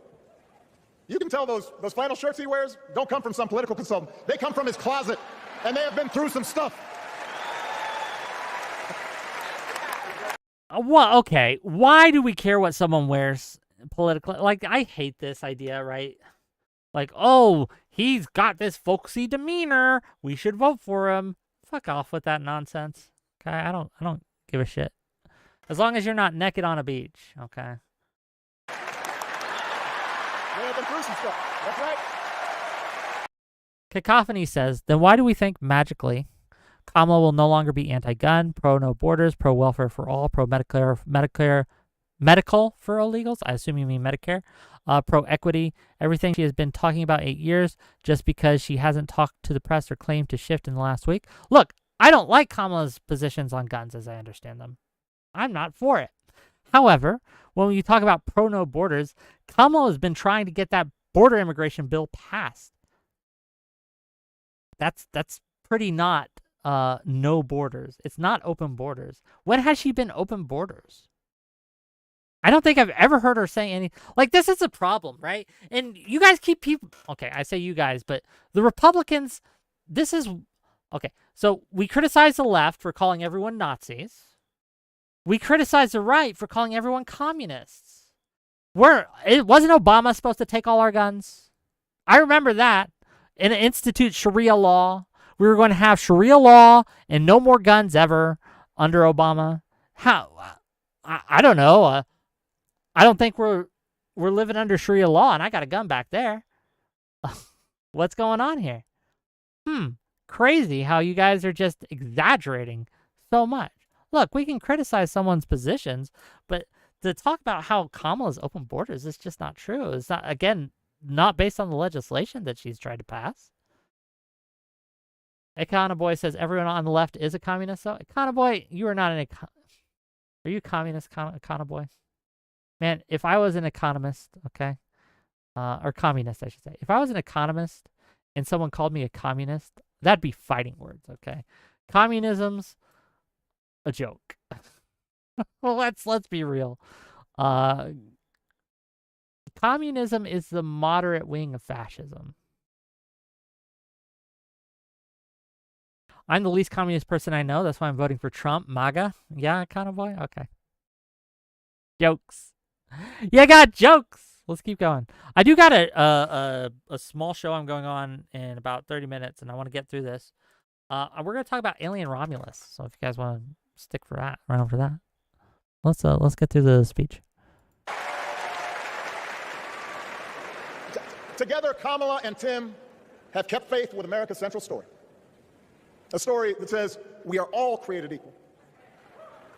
All of us endowed with certain inalienable rights, that everyone deserves a chance, that even when we don't agree with each other, we can find a way to live with each other. That's Kamala's vision. That's Tim's vision. That's the Democratic Party's vision. And our job over the next 11 weeks is to convince as many people as possible to vote for that vision. Now, it won't be easy. The other side knows. It's easier to play on people's fears and cynicism, always has been. They will tell you that government is inherently corrupt, that sacrifice and generosity are for suckers. And since the game is rigged, it's okay to take what you want and just look after your own. That's the easy path. We have a different task. Our job is to convince people that democracy can actually deliver. It can. It can. One of the things that has disappointed me about the right, about MAGA specifically, is how un-American they are, how anti-American, right? Anti-U.S. interventionalism, anti-American democracy in a lot of ways. They want to limit people's voices because they feel, and this is true, that in a lot of ways they've been ignored. They've been looked over, and they have. It's true. But the answer to that, the solution to that, isn't to take away the voices of others or to withdraw and isolate ourselves, to put tariffs out and become protectionists. This is not the way. We need, and Obama's exactly correct here, we need to convince you that, or I need, let's personalize this a bit, because I have people right, left, and center. in my audience, and I'm proud of that fact, actually. I'm glad that you guys trust me enough, even though you know I'm a Democrat and you know I'm biased, and I am, that you trust me enough to at least be good faith enough to talk about these things, and I appreciate that. And I'm here to convince you, or to try to convince you, that liberal democracy is still the best path we have forward to a better world, not only for me, but for you, dear viewer. That by working together, by stop calling each other Nazis or communists, and working together, finding points of agreement, finding points where we can both agree that, hey, this is a problem, we should fix it. Starting there, and then figuring out a way that we could both be satisfied, the least unhappy in fixing these problems, and try to solve them. But what's happened over the past 10, 20 years is we have become so fixated on making sure that the other side doesn't get what they want that we never fix anything. And we have purity tested ourselves into these weird positions that no one actually will ever get accomplished. So there was a lot of very left Democrats who voted against the infrastructure bill and the Build Back Better and all these things as a protest vote, because not every single thing in there was something they liked. That was such a wrong-headed way to look at these things. We compromise. Compromise is a feature, not a bug. Compromise is a mechanism, and it is an important mechanism. But we have failed to be able to compromise because everyone, as soon as you work with someone who is on the other side, you're called a traitor, you're called a fascist, you're called a sympathizer, an enabler, you're called all sorts of names in the book, right? It's killing our ability to get anything done. It's killing our ability to make sure this is an America for everyone, right, left, and center. And I don't like it. I want it to stop. Unfortunately, I think that Trump, look, there are portions of the left who I fight with every goddamn day that want something similar to this, right? They want this authoritarian, king-like figure to come in and just do away with the Constitution, pack the courts, all these things, get rid of the filibuster, get rid of all these institutions, and just get it done. Oh, Biden's not going to do shit because, look, Roe v. Wade was overturned at his watch, and he didn't go in and, like, kick the Supreme Court justices out, right? Because they ruled in a way we didn't like. There are portions of that on the left, this authoritarian bent, and I oppose that. Trump has that same bent. You understand that, correct? That if you're just voting for a different flavor of lefty, honestly. You're voting for a different flavor of authoritarianism. Me, I would like no authoritarianism, please. Thank you. I believe in these institutions. I believe in the Constitution. I believe in democracy. I believe in liberalism. And I think it is the best way forward. And I think that vote against Trump is a vote for that. But we're going to talk about this more on Thursday night, okay? We're going to have some third-party and undecided people in to maybe convince me I'm wrong. But we'll have a great talk about that. Let's get to the speech. I'm getting distracted way too much. And in doing that, we can't just point to what we've already accomplished. We can't just rely on the ideas of the past. We need to chart a new way forward to meet the challenges of today. And Kamala understands this. She knows, for example, that if we want to make it easier for more young people to buy a home, we need to build more units and clear away some of the outdated laws and regulations that made it harder to build homes for working people in this country. That is a priority, and she's put out a bold new plan to do just that. Deregulation? Building more houses? Hell yeah! Sign me up. That's a great thing. And we talk about positions that generally are bipartisan. This is one of them, gang.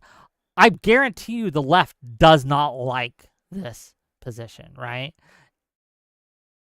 They have generally been pretty pro-regulation, pretty heavy-handed on their regulation. It's one of their flaws, to be frank. This willingness to go against the mainstream, right, of her own party and put forward deregulation legislation on a federal level, that's a big deal, gang. It's pretty anti-communist, if you ask me. It's pretty anti-corporation, if you ask me, too. Regulation is a tool that corporations use to get rid of the competition, to pull the ladder up from behind them, right? They want to create regulations that will keep the little guy from being able to compete, whereas allowing them to have much more power and much more control. Deregulation, in many senses, is a good thing. Not all senses. There are some things that, honestly, we should regulate. The FDC, Food and Drug Commission, probably a good thing, right? But there are others, such as housing and zoning laws, that really do need to be revamped or done away with. And I think that, again, publicly calling for deregulation of housing and building homes on a federal level is a great thing. And that's something that right, left, and center should be praising. Yeah. On healthcare, we should all be proud of the enormous progress that we've made through the Affordable Care Act. Providing millions of people access to affordable coverage, protecting millions more from unscrupulous insurance practices. And I noticed, by the way, that since it's become popular, they don't call it Obamacare no more.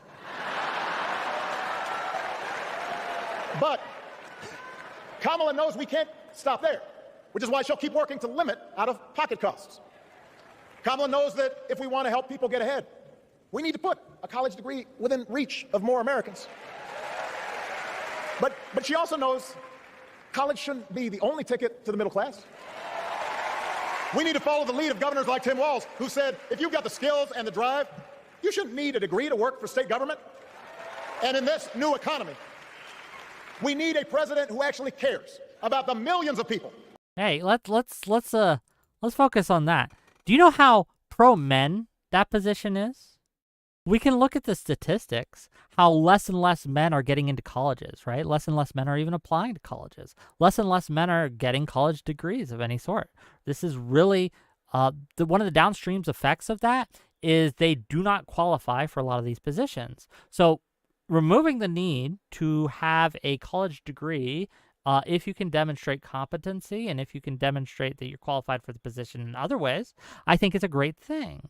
It's a great, great, great thing, and it's pro-men. So anyone who's talking about war on men or something, man, here's a policy position that actively helps men. Crazy, I know. All across this country who wake up every single day to do the essential, often thankless work, to care for our sick, to clean our streets, to deliver our packages. We need a president who will stand up for their right to bargain for better wages and working conditions. And Kamala will be that president.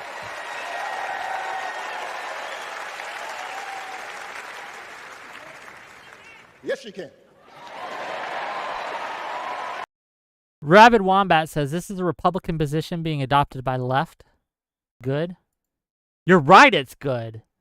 So what?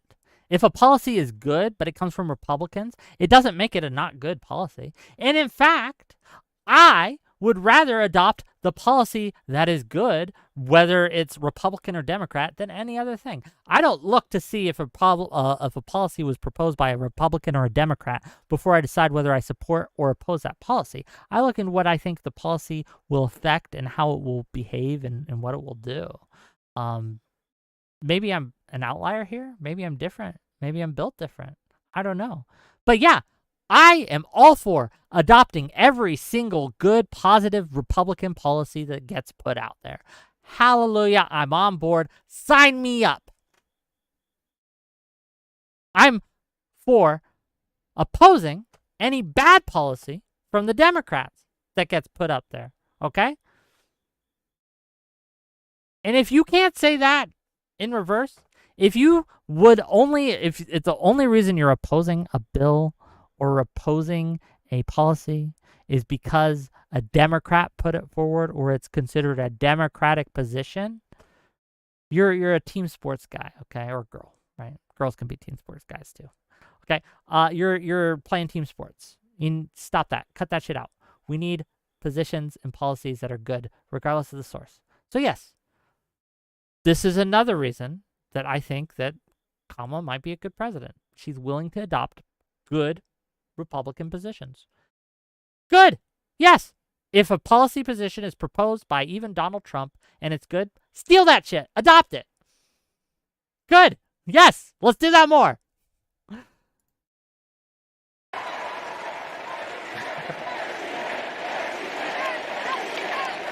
Yes, you can. A Harris-Walz administration can help us move past some of the tired old debates that keep stifling progress. Oh, God, we're not going to finish this because I'm too talky. Well, let's go.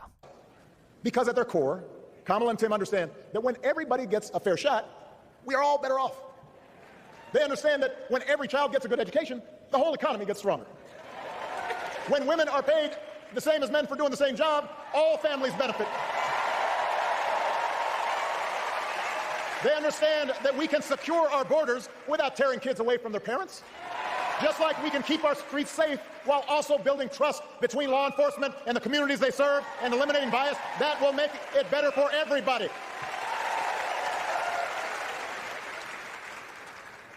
Donald Trump and his well-heeled donors, they don't see the world that way. For them, one group's gains is necessarily another group's loss. For them, freedom means that the powerful can do pretty much what they please, whether it's fire workers trying to organize a union or put poison in our rivers or avoid paying taxes like everybody else has to do. Well, we have a broader idea of freedom. We believe in the freedom to provide for your family if you're willing to work hard. The freedom to breathe clean air and drink clean water and send your kids to school without worrying if they'll come home. We believe that true freedom gives each of us the right to make decisions about our own life, how we worship, what our family looks like, how many kids we have. This is just classic American values. These are just classic American values. Freedom, individual freedom to make our own choices. I am so glad to see Democrats standing up for this. We marry, and we believe that freedom requires us to recognize that other people have the freedom to make choices that are different than ours. That's okay.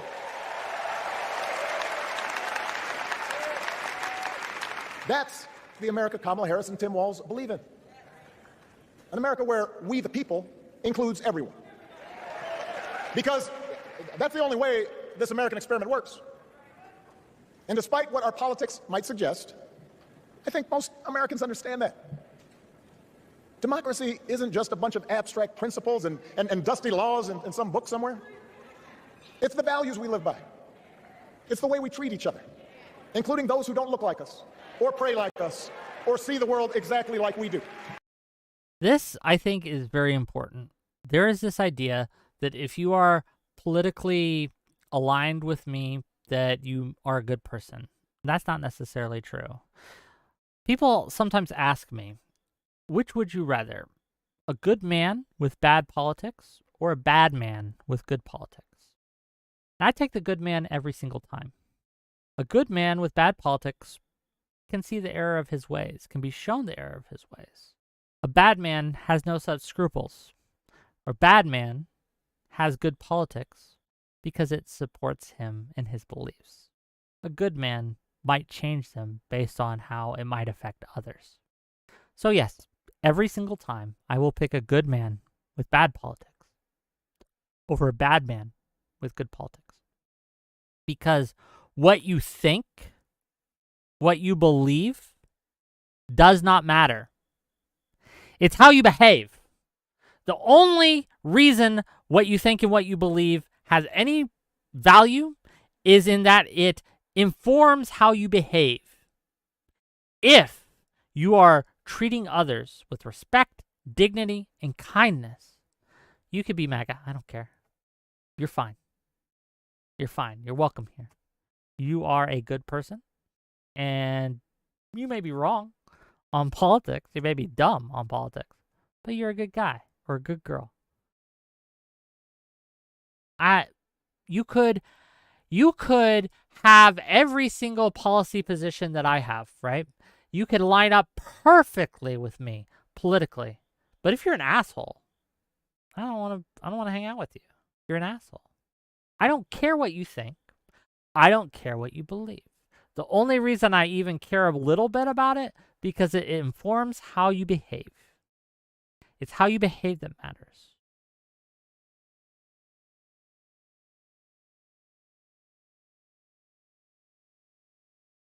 But if you rob the bad man after he robs the bank, you are a good man.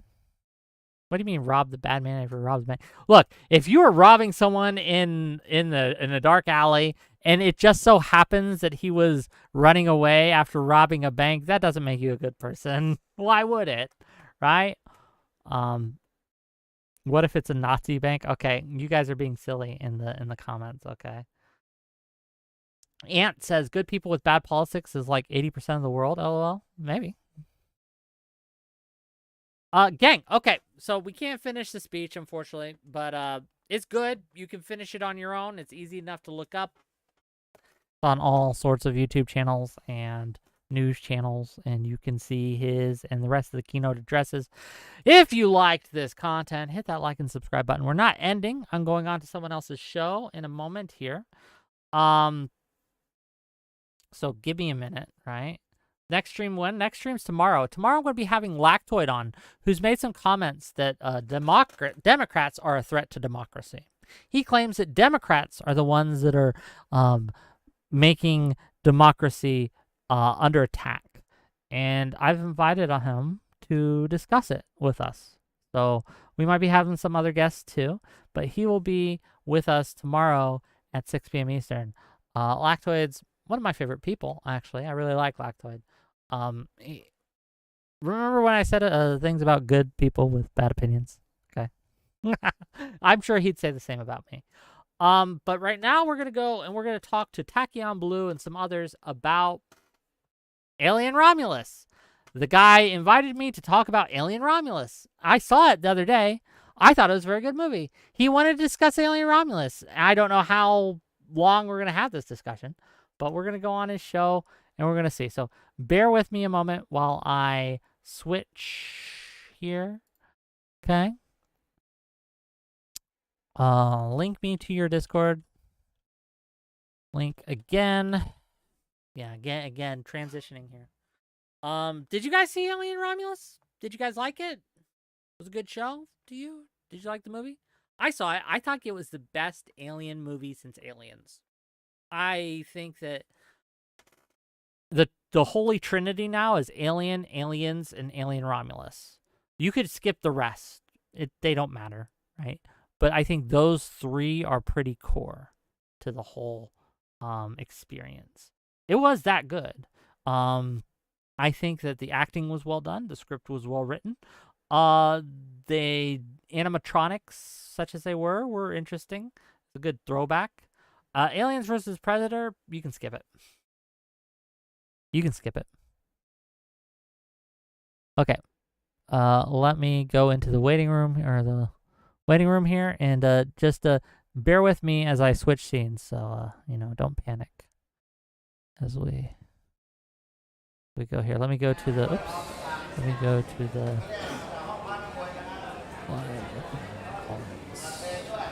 Okay. In film studies, so that would be. So I specialize in it.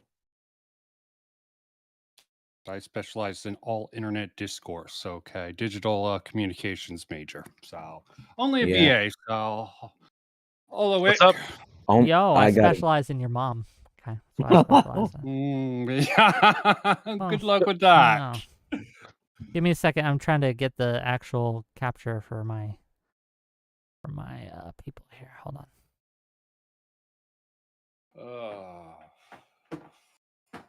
You probably don't remember this, Wick, but like years and years ago during the panel scene, you invited me to debate CRT, okay, against you. Oh, yeah? I thought that was funny. Yeah, it was Cool. during the Prime Kai days before that collapsed. It's an ambush. I This mean, is the he's- debate. There's no alien Oh Romulus. no! discussion. Oh no, he got me. No, I mean, like, I already went. I went into an ambush this week. I don't need to be part of one. Go ahead. no, but yeah, Prime's still doing his thing. But yeah, no, nice to see you again. So, hi. Yeah. Yeah, give me a second. Let me change my stuff here. Sure. Oh, Fairy Queen dropped out, by the way. Why? She said she wasn't feeling well. Fair enough. Happens.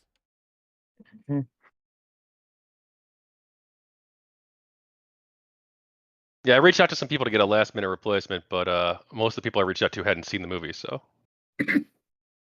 What made okay? So I guess I got to ask, what made you want to actually have a show on this and discuss it? I don't know. I'm a big fan of the movies and figured it could be a fun talk. So. Oh, fair enough. Well, here we are. Well, I'm a big fan of like 3 of the movies. Okay, which 3? Alien, Aliens, and this one. So. You know what? I was just telling my chat, same thing. It's the Holy Trinity, right? You can skip all the rest. They don't really matter. But if you watch them, I think these are the big 3. Though, do you consider things like Prometheus part of this part of the Alien franchise? I mean, I guess like technically they are, but like it's not really that good of a movie, and the connection's fairly minor. So. Yeah, that felt a little forced to me. But I like maybe this is going to be an actually interesting discussion because I liked Prometheus. I thought it was well done as a movie. I thought that the lore it built around the Alien franchise was interesting. Now again, I don't think it's necessary to enjoy the IP, if you will, and I think you can kind of skip it because again, the other movies are better. But I don't think it was a bad movie by any means. It's not a stinker like Aliens 3 or something, right? So, you know. Yeah, I would probably like put like Covenant, like yeah. sorry, Prometheus at like a 6 or a 7, but Covenant I'd put like a like a 3 maybe out of 10. Yeah, I liked Prometheus despite its attempts to piss me off. Oh, if we're gonna talk about the movies, we should go live. Oh, we're live on my That's end. one of those. Oh, we are? Okay. So no slurs, please. That's one of those movies. I usually avoid No them. inward Andes. Oh, of course, that's a big no-no. All right, cool. I'm live now too. All right. Well, hey, how's everyone doing? Hey there. Yeah. Well, I'll give you all a chance to introduce yourselves real quick, and if you want to shout yourselves out, Wick, do you want to go first? Sure, Wick TV on all platforms. You invited me to talk Alien Romulus. I saw the movie. I thought it was good. Here we are. All right, Vincent. Vincent Martin. I'm not a YouTuber. In fact, I might be anti-YouTuber at this rate, but I like to have fun on the internet and try to strive for somewhat of objective, at least trying to understand things from an objective or correct whatever sort of viewpoint. Just the more information you have on any subject matter, I think it's good, and I just do whatever I want with that. I hear you're a fence-sitting centrist. That's what I hear. I like the term radical centrist, but that's more from Teenage Mutant Ninja Turtles. Radical. That's more of the radical style I'm going for. Okay. Airplay Doc. If I may share my screen right here, I go by the name Airplay Doc. That's because I've got a documentary called Airplay, which you can watch the first part on YouTube at Airplay Doc. It is about the Society of Professional Journalists Gamergate discussion held in August 15th of 2015. It received 10 bomb threats in a single day and was not reported on by received virtually zero national media attention. You can watch the second part on my Patreon at Metalhead Motion Pictures at patreon.com/metalheadfilms.com. I'm currently raising I'm currently crowdfunding for further promotion and distribution of the film. recently released a single called Gamers Are Dead, which you can listen to on many major media music retailers. And on the X Twitter app, I am at AirplayDoc. Okay, all right. Well, we know what Wick thinks. Do you go ahead, Vincent? Oh, I was just gonna say, did you is 10 bomb threats like a Guinness World Record? Maybe you should enter into that. Okay. Like most bomb threats. Just saying. Let's try saying. to keep the GG discussion to like a nil if possible. Yeah. Fair enough. Keep it focused on the movie if we can. All right. Well, hey, we know what Wick thinks. He says pretty good. I agree. Pretty good. In fact, it's probably one of my favorite Alien films. I don't know if I think it's one of my third favorite, I have to say. But so behind Alien and Alien, so you rank it as I think third. so. Okay. I think so. Yeah, from going into it, from what I heard, it did very little original, but it did it very well. It's pretty much going through much of the same plot as the first movie, but with some minor alterations. And overall, I enjoyed it. I'll say it really impressed me in the very beginning. Okay. Yeah, I practically found it to be flawless until it got into the action sequence. Then it sort of hurt my head in a couple of places with a couple of decisions they made. So yeah, there was one particular decision near the end that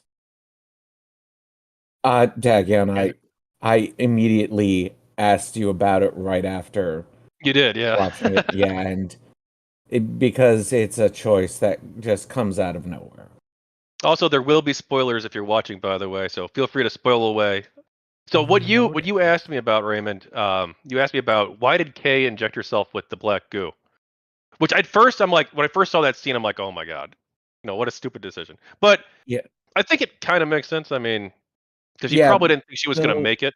Yeah, she didn't think that he was gonna make it, but it's only that the movie did not give us any indication that she knew what the compound was, or knew if it was dangerous, or knew what its potential was, or it just comes out of nowhere with no indication that she knew anything about it. That was more believable, in my opinion, than other things. How did Andy fall down in that Indian scene? Okay. Yeah, I still don't know. Did that? Yeah, I don't know. I'm just like, why is he just? He's not attacked. He's just sort of arriving there. Did the weird Rook guy put something? I didn't understand his decisions at the end. The Rook character, but well, so as I understand it, right? Like the whole, since we're spoiling here, so the whole premise, just to kind of maybe give people an overview, is that they are on a planet that is a part of the Weyland Corporation. Yeah, Weyland-Yutani. Yeah, Weyland-Yutani Corporation. It's a corporate planet. Think old school miners, okay, where they're going in. They are on the company store. They're building up debt, and they have to work a certain number of hours to get off planet, to get out of their contract. I didn't hear any whistling from the workers. No whistling. It's true. They weren't the dwarves. Plenty of bad dad jokes. I approve of that. Sure, but the whole premise is she tries to get out of her contract. She's done the way she's gone in the proper way. She did her hours, but they raised her hours on her. Then her buddies come in, right? Fellow young workers. It sounds like they're kids from of some sort. That's something that was different about this. That was different about this Alien movie compared to all the other. Is that the cast looked surprisingly young. Well, yeah, the whole point it was like Alien, the new class, and impressively talented. I never know if it's just the director able to control the actors, or if the actors are just that good. Probably the worst actress in that was the star, and that's not actually insult. I just think the level of acting was so amazing that the lead, sort of. Sometimes it could have been her character also. I want to point that out because I thought the acting was phenomenal.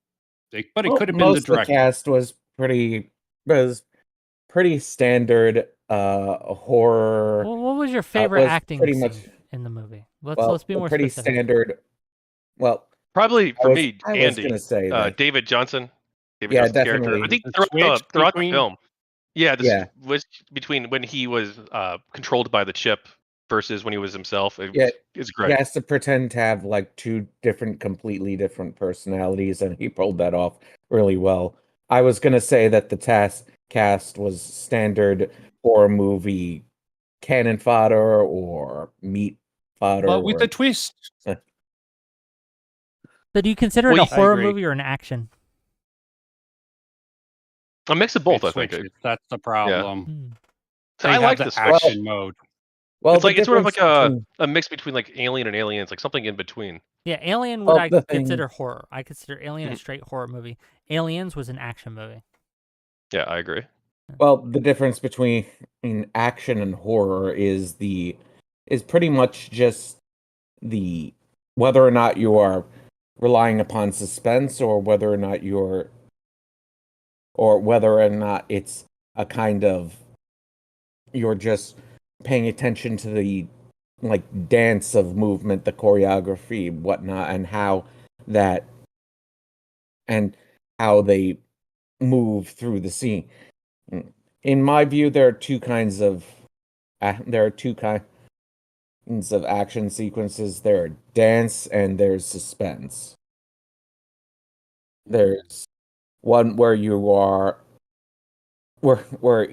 anticipating, where the director has set up a situation where where the characters seek an outcome, and whether or not they achieve that outcome, and then there's dance where execution. where they're just what's that? I was just saying about the execution. You can sometimes tell about the build up, and you can respect something for attempting. There's a lot of moments which I think the term's called lampshading. It's like a couple of moments in there where it's like that seems a little contrived, but they set it up just in the right way. I'm sure someone who's not looking for the flaws of this movie, as I did when I went in, not that it dispelled that. The sort of I can sort of do it on two different levels if I'm at the thing. I was looking for flaws and I couldn't find it in the beginning until that action sequence at the end, which was set up by a whole bunch of minor contrivances. Yeah. We went over the sort of one where Andy falls down. There was also they could have cut it a lot more if the main character would have just shoved the woman right back into the cryo thing. I'm like, why are you letting her out? Why are you doing this? She's in a cryopod. Put her back in. I'm not sure it would have let her because it had that error message. Yeah, that seems incredibly convenient. Okay, as I said, it could try it. Okay. Yeah, I don't know if that's like. Yeah, I don't know if like the cryo tubes like should operate that way because like in theory like it should be like an emergency life-saving thing, right? Yeah, it's like if your vitals are critical, you probably. Yeah, but it's designed, as I understand, for humans. Given that it had something inhuman in it, this is one of those things where like it's something that doesn't exist. It's entirely made up. I'm not sure, but it seems to work under its own internal logic, right? The movie logic, things like that. It didn't seem inconsistent with that, so I didn't have a problem with it. Okay. That's just me. One thing I really liked, going back to the beginning, is that they spent so much time building up like the lore too, and adding a lot to the lore, like the planet Jackson Star. Like you mentioned, it was like this dystopian planet where they're basically working for this like company town essentially in space, where they can't really leave unless the company allows them to, and the company doesn't really keep its word. Yeah, the company has a monopoly on the one thing that allows for space travel, right? And they utilize that monopoly to keep the people, even the children of the people who sign their contracts, on planet working for them. And they, again, bait that hook. I think it does paint the the corporation as sinister in a way that people can understand beyond the I'm just doing science for science's sake. I think the whole portrayal of Rook even and the androids and how they operated and how they worked on that corporate level, I think really worked in the movie. And I think it played into the atmosphere in a very well way that I think kind of, again, pushed the movie from good to great, in my opinion. Again, as you mentioned, the difference between how he acted when he was kind of this malfunctioning droid, this malfunctioning cyborg, and when he received his upgrades that fixed it, and how it transitioned him from being a relatable kind of little brother guy to what he actually was, which is a cold-hearted logic machine. I think that was very well done, phenomenally well done, how they showed the difference between an android and a human. And the foreshadowing of his decision later when he becomes the cold, hard android later. And they worked it into the script. Why does he have a problem with Andy here? Oh, someone made a call. I thought they couldn't actually do that. The way they worked that sort of a bit of lore into the movie, I thought was rather brilliant, and how that sort of gets brought up later when you're like, okay, why is this android who's programmed not to kill? Because the Rook guy took control of him and convinced him that this was the best path. Even though he said 60-40 for the one girl who first got infected. I thought that was definitely a great bit of writing within it. Yeah, and as someone who plays... Go ahead. No, that's fine. Go ahead. I talk a lot. As someone who plays the RPG, the Alien RPG, the 60-40 thing is really interesting. Also, I think it's really cool how when the character got infected, when Navarro got infected, with the facehugger, they actually were like pretty smart and came up with like an actual plan to get it off of her. Like theoretically could have worked, I guess. It's like a 60-40 chance. But I think that's actually really interesting to show that the characters aren't just like, one of the problems I had with Covenant was that all the characters were fucking idiots.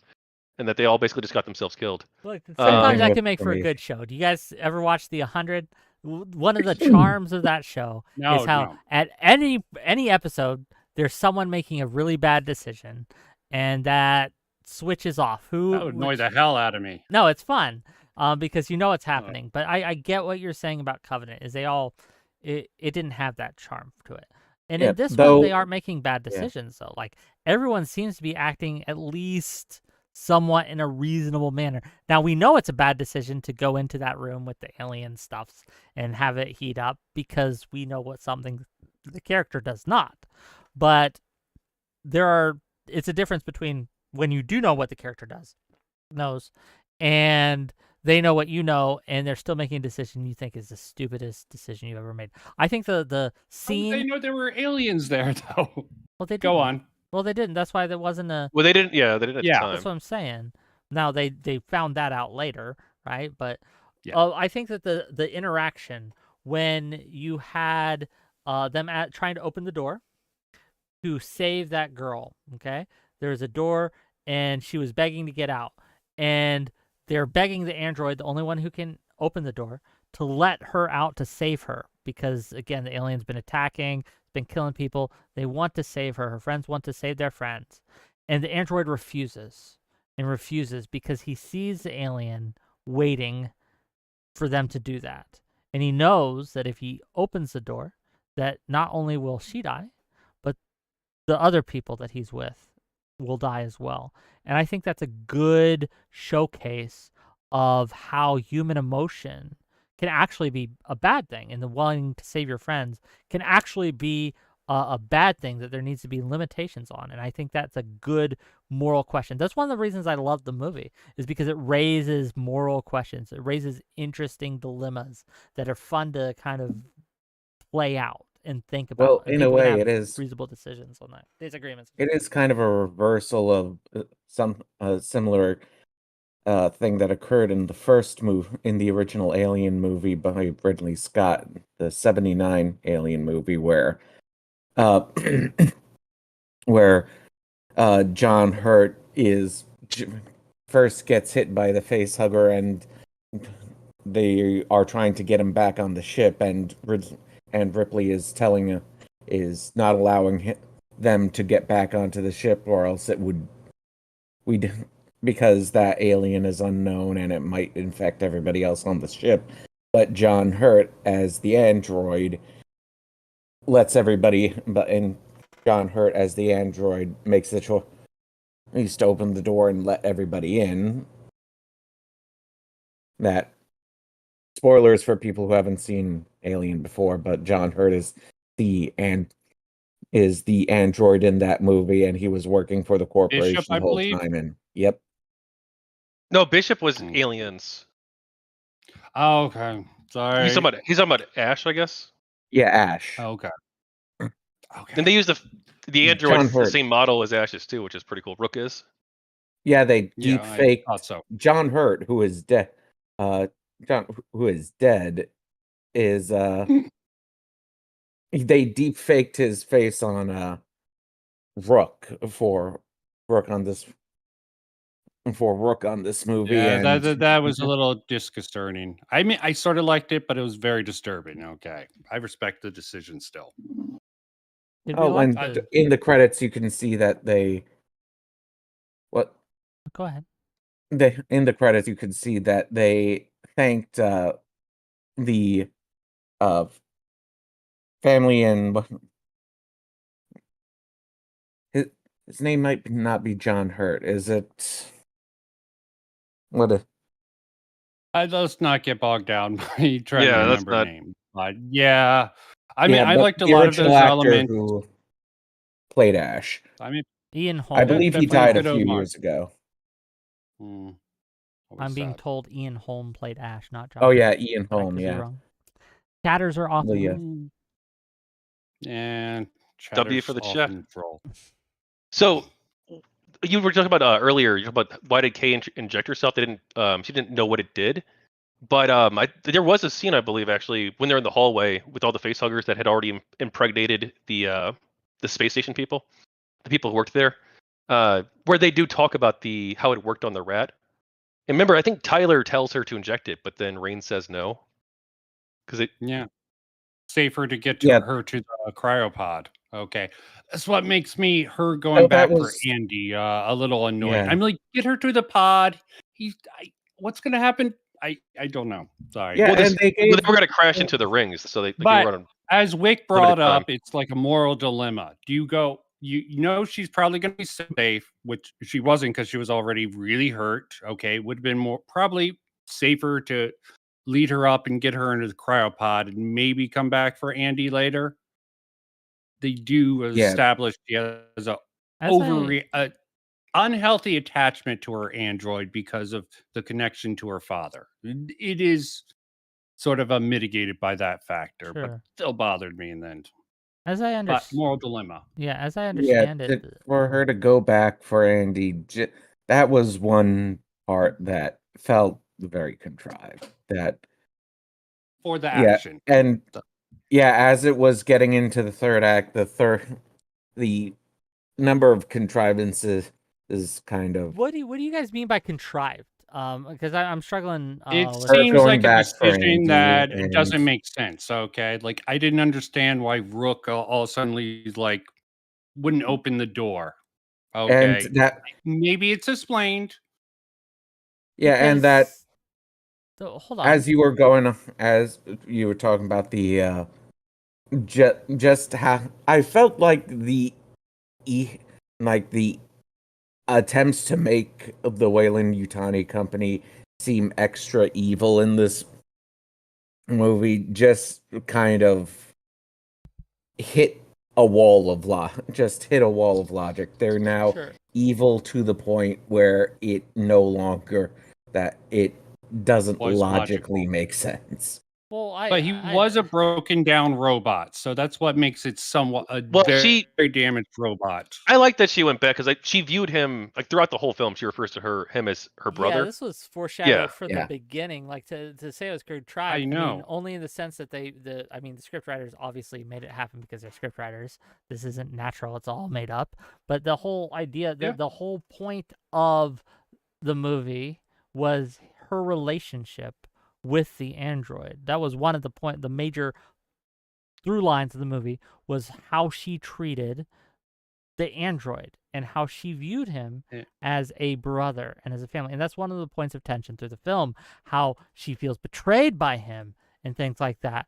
But again, we see the dichotomy here because, again, if I may finish, we see throughout the movie that it's revealed that she was going to leave him behind out of necessity, because when they were going in, they were going to a planet that didn't allow androids. So she was going to abandon him. And then she has the gall to feel like he abandoned her. And he points that out in the movie. Like, oh, we're going to leave. She makes a quip, and I forget the exact words, about how dare you abandon us and leave us behind. And then he looks at her and like, yes, leaving people behind? I wouldn't know anything about that, right? And it's just a clear call to this. So the fact that she goes back for him, I don't think is contrived at all. I think it's a resolving of a issue that was raised throughout the movie by the plot, by the dialogue, by the character interaction. The question that needed to be answered was, does she actually care, or should she actually care about an android who is not a human? And they resolved that after the tension, after the combat, the conflict, etc. It was resolved in favor of, yes, she did actually care about this robot, and she did value him much like a human, and she went back for it. I don't think that was contrived at all.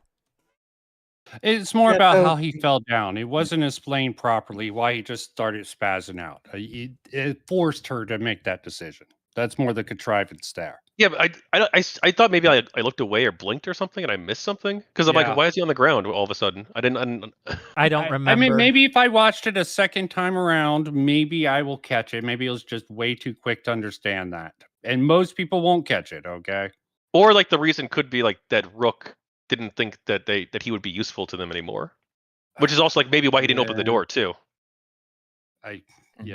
Well, the door thing, if I'm remembering that correctly, is because, if I remember, they didn't open the doors because the stuff that he cared about, that Rook wanted, the serum or the black goo or whatever, was already going to somewhere safe.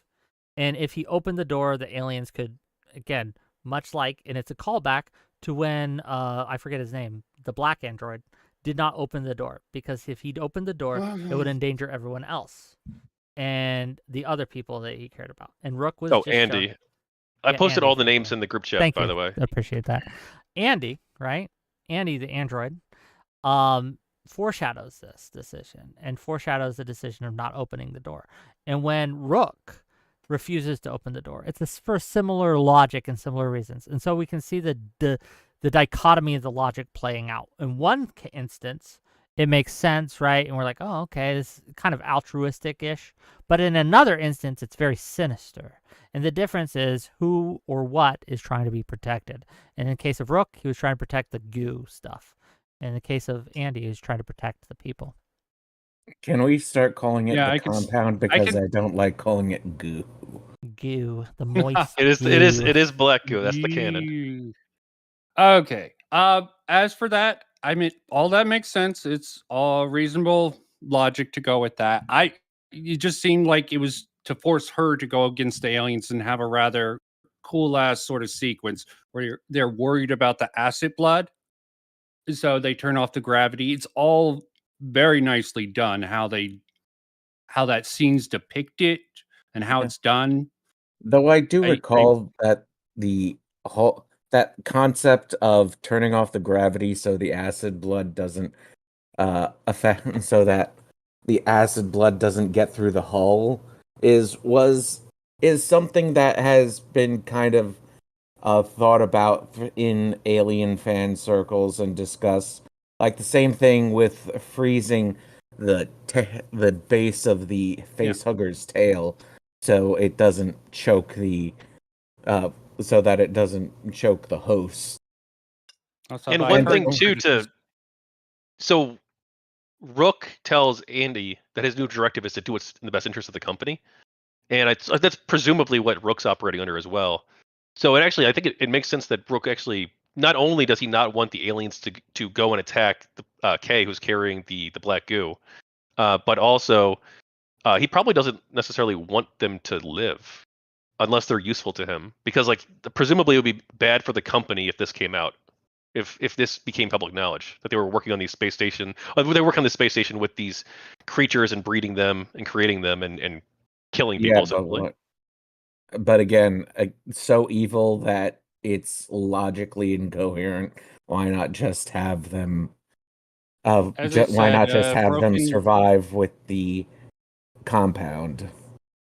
What makes that actually work is because Rook is damaged. Okay, I think that's what makes the illogical moments towards the end much more believable. It's still because it seemed to, as far as when I was watching it, it almost seemed like it was more contrived moments to have really cool action sequence, which bravo for how they did that sort of acid thing and her going badass with that rifle, whatever it was called.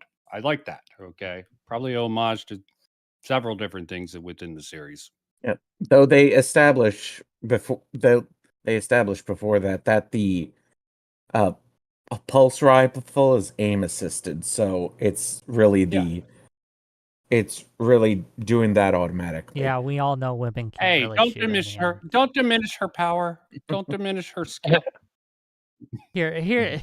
I mean, I don't know. Like, I think that it's logically consistent. The actions that Rook takes. Again, it's clear throughout the movie that the company does not value these people at all. Like, you can say that's cartoonishly evil, and kinda, but it's just the setting is people are commodities to be used and thrown away. Yeah, and a common trope in these type of things.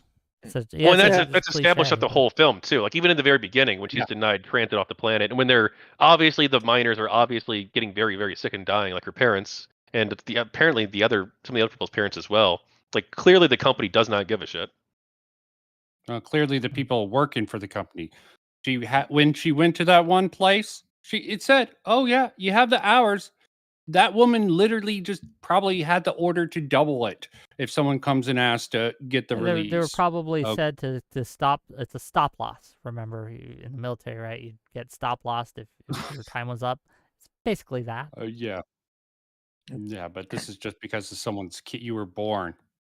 I mean, that's the way it seemed. You were born on there. You still need to put in the hours. If you're on the planet, them's the rules. And I do like the gravity too. I think the gravity in the very beginning, I'm like, okay, how is this going to play into it? I was thinking throughout the film, but I think they actually did really well with that whole action sequence. It was Chekhov's gun, basically. Yeah. And the pregnancy too. Yeah, true. I haven't seen all of the. The only Alien movie I haven't seen is Covenant. But is this the first one that I think that this may be the first one that actually uses anti-gravity as a plot point? Yeah, and they used it really well. I'll admit that. Yeah. Set it up correctly, used it for several different points. One to sort of smash the ass of that one guy, that one jackass. But he was understandable why he was such a pain in the ass. And a lot of the things that he calls were completely believable, completely set up correctly. You're like, God damn, this character's going to cause so much trouble. And yep, he did. So my major criticism with the movie, actually, is I didn't like. I don't know. It felt too 80s-ish. How the aliens looked and how they're moved. There's something off about it to me. It felt. I don't know if they just did a different technique for how they use the animatronics or the CGI or whatever, but it felt. It was in direct kind of it felt out of place when the rest of the movie was very slick, very graphically well done, well put together, everything. But the aliens themselves were it just felt off. And I'm not talking about the ending alien. The ending alien was very well done, but the aliens in the tunnel and just the alien in general, it didn't. I don't know.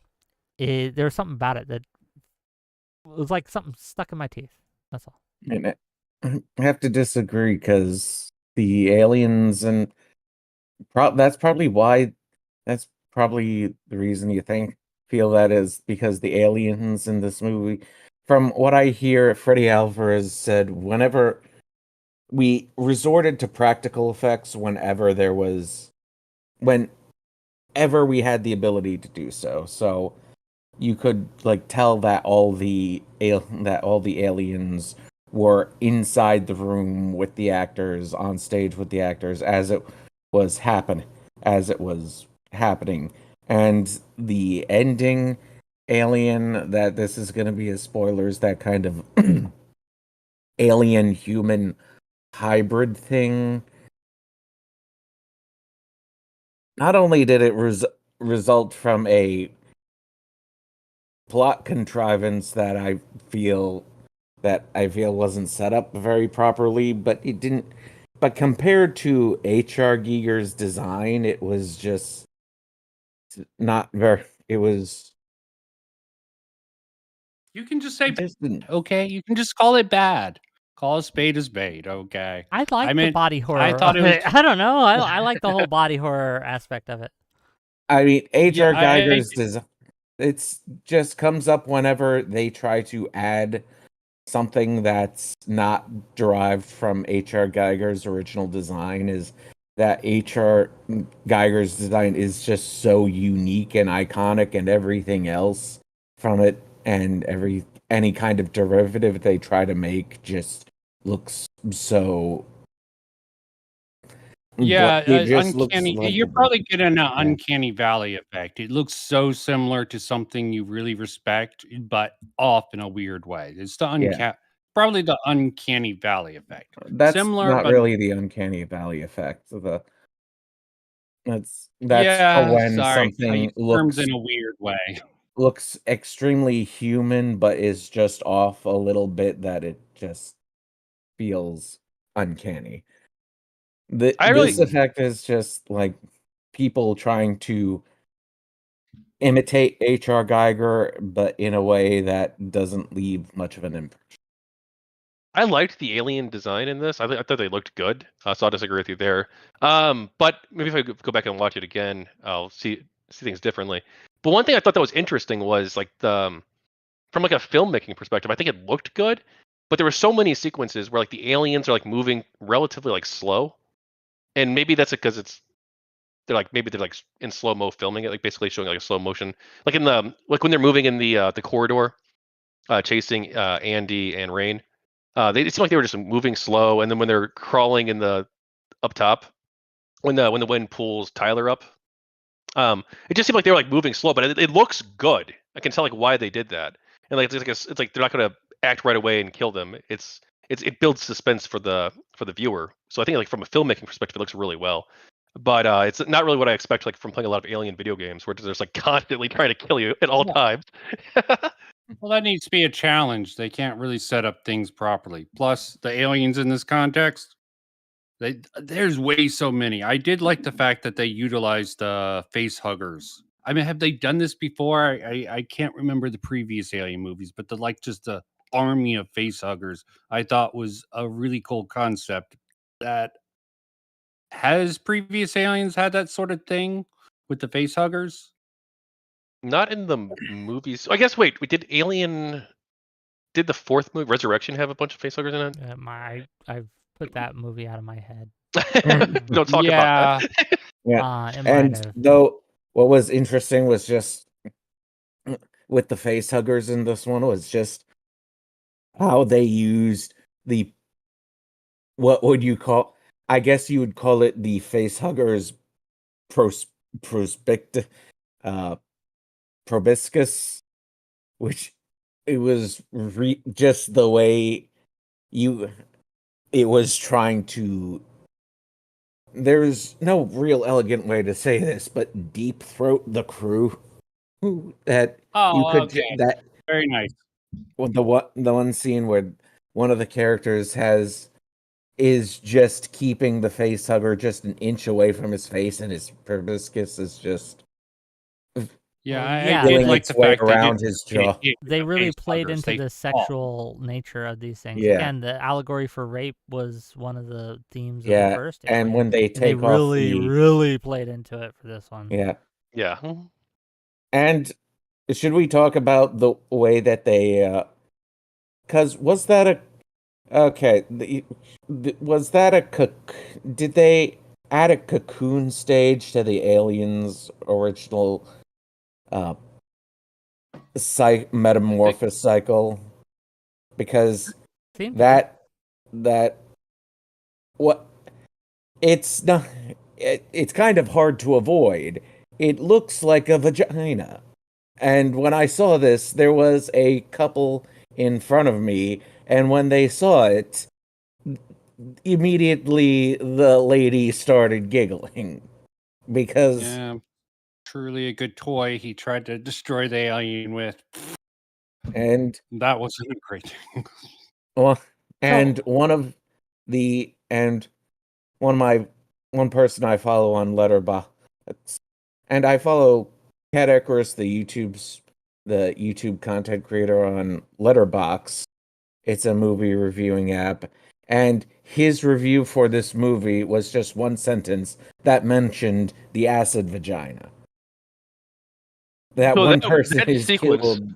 Yeah. that was like the dumbest. That was like the only like major critique I guess I have of the film was that whole sequence with Bjorn, where when the acid's falling on him, it hits his Yeah. hand first, right, and he can tell that it's going to drip on his face in a second, or his chest, and he just doesn't move. He just he just stands still. And it's like, oh my god, get it off me, He could have rolled. He could have done anything. It was like the dumbest. That was like the one death I think that was like kind of like okay, like clearly the character here is not thinking clearly. And which I mean, I guess your hands burning with acid, maybe you're not thinking clearly, but panic mode. Yeah, okay, I'm not thinking. Well, the guy just going full board with the whole thing. They weren't making really good decisions. That guy wasn't making really good decisions as you went. Right? So throughout the whole film, yeah, it was in character. Every bad decision he made them. Nah, and you could tell he was kind of meant to be kind of that. And was that stun gun he had, was that like a callback to Alien Isolation? Yes. I remember there being a stun gun. That being the only Alien property that I've seen that had a stun gun in it. Don't know on it that. It makes sense to have one just for a variety of reasons, so I didn't think about it too hard. I mean, definitely the X-ray machine. I found that interesting cinematically, and they set it up correctly. Enough that it's like, this isn't just done for cinematic reasons. This is done for good reasons, because it's a good reason to have that in there. And I liked how a lot of things were set up in the beginning. Like when they're trying to sneak their way through the room full of face huggers, they have that whole let's turn the temperature to body heat. Maybe they won't notice. Give me a little bit also of some Jurassic Park vibes, trying to get through that it was a good that group of monsters. Yeah, I really liked that scene too. Actually, I liked one that it showed that they're using like their brains to try and figure out and solve problems rather than just going in guns blazing. But then two, also that it was a very suspenseful scene, especially when you've got Kay trying to contact them on the radio. Like, oh my god. Yeah, that's a real moral decision. I'm like, I would think, let me destroy this freaking thing, but then you're leaving this woman alone on the ship by herself.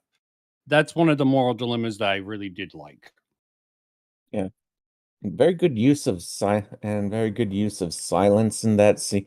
In like the movie opens in pure silence, and that scene is the only other point in the movie where it's just pure silence. The only thing you could hear was the stuff, and all it was like is just the normal stuff you hear around the theater or whatnot. One of the things that you've reminded me of by mentioning the opening sequence is I think that something that is unique to Romulus and Prometheus and Covenant, right? These three.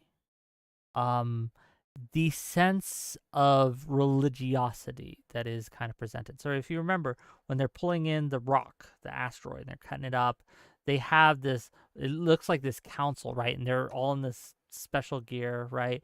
It gave off to me religious vibes, culty vibes, much like Prometheus and these and Covenant both called back to kind of religious themes and religious what's the word for it? Iconography, if you will, while not being overtly religious. So obviously they weren't wearing crosses or didn't have any like symbols or anything, but the manner of dress, the way they treated it, with the reverence in which they acted, it came across, and I think it was well directed and well shot, that this was something greater, right? This was something greater, and the way, in the reverence which they treat the science in this film, I think really gives off that vibe, and I think that was well done. Well, Kay did have something that did remind me of, like, a holy saint from Catholicism, her being pregnant and all, sort of Mother Mary. It wasn't exactly that. I couldn't tell it, but it gave me that sort of vibe. So it would make sense there's some religious overtones picked up about this, especially with the sort of motherhood scene. Okay. You could definitely relate that to either motherhood or religion in the end, a sort of twisted version of it at the very least. Yeah, I didn't think of it through a religious lens when I was watching the film, but I can definitely see that too, that opening sequence for sure. Yeah, it's one of the themes of the Prometheus and Covenant was very kind of the search for answers, for the origins of man, this kind of the existential horror that goes along with that, right? Like one of the best scenes in those movies was when they wake up the progenitor, the alien guy, and the alien guy just looks at them like, what the fuck is going on, right? This godlike figure, this one that has seeded life throughout the universe. Is implied created man, actually, just doesn't know you and doesn't know what's going on, and I thought that was well done. And I think that, again, Romulus carries on that to an extent. Romulus, and I'll say this because I gotta go soon, but Romulus is a callback to the older style of the Alien movies and of that kind of genre of horror, because I don't consider Alien Romulus an action movie. I consider it a horror movie. I think it does have action elements, but it is primarily of isolation, of being stuck and needing to get out, and having an unknown and unknowable enemy that is unique coming after you. I think that's why the scene at the end works very well, with the body horror of this thing coming out of this woman that mimics the actions of a child in a way that's just enough to bring to mind motherhood, bring to mind these things. But it does so in a way that is so off and so alien that it brings out this disgust response, this disgust reflex. And I think that did it very well. So overall, A+ of a movie. Very good. I really liked it. Yeah. Yep. Well, I can see that perspective at the end. I think they could have shortened it by 20 minutes by just shoving her back in there and sort of have the main character go on, what am I going to face when we get to wherever we're going, blah, blah, blah. That's sort of a idea behind it. I just, from a perspective, whole end bit, it looked like a bunch of fan service or maybe a nod to Prometheus. But I'm fine with it. I just think it would have been better if they would have cut it out completely. Or well, they failed that dice roll. They didn't. They getting nat 20s, and okay. So Fair enough. Fair enough. Okay. Yeah. Have any of you read the any of the Alien books like Cold Forge? I have not. Do you recommend them? Should I pick them up? I'd recommend Cold Forge and Into Charybdis. They're both by the same author. I think Alex White. I think his name is. Let me double check. Link it to me. But I do have to go. I love you all. Yeah. I love you all for talking to me, but I do have an out. And so I love you. I'm going to go. See you guys later. Bye-bye. Yeah, thanks for coming on. I'll link you it. Oops. Okay, gang. That was fun. We'll see you guys later. Bye-bye. Bye. Bye, everyone.